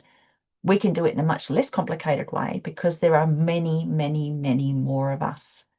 There's approximately 45,000 Masons in Australia, and there's what, 27, 28 million of us. So, you know, they make a very small number. The first thing we need to do to heal these spaces is knowledge, and you have that knowledge now. So go out to the places where the symbolism is the most obvious. Go out to these squares. You know, go with the right energetic protection. You can find protocols for energetic protection on the Lay Love Down website under tools. So go and have a look for that. So with this knowledge and with the desire to change what's been done to this land, you can set out into those parts of Adelaide with the intent to heal those areas which are under the darkest control. You can go armed with crystals, with sound instruments, tuning forks, or with your own God-given voice, and make a difference. I am not religious, but I've been told that there is a passage in the Bible which states that the last fight will be over the ley lines, and I believe that that time is now. Knowledge is power. Freemasons, Luciferians, and Satanists assume we're all too stupid to see what they've done and continue to do. We are all proof that they are wrong. Use your power, change the world for the better, help take back the ley lines for good. That's what we're doing. We're taking back the ley lines. The last fight is over these lines. We are in that time. This is where we do this. This is where we make the change. And it's all just about letting people know how and going out and doing it in your own way. If you don't want to go out onto the land yourself, you can do it through guided meditations. There are so many different ways. All we need is the numbers. And I estimate maybe about 10,000. We need about 10,000 people to be doing this on a regular basis to make the difference. It's not a lot of people. All right. Thanks so much for listening to my presentation today. Share as much as you can. Yeah, it's nerve-wracking putting out this stuff, but it's very, very important. So, you know, I'm at the point now where I don't care who thinks I'm crazy. All the evidence is there. I mean, it's so friggin' obvious. So go for it. Share away. All right. Thanks, guys.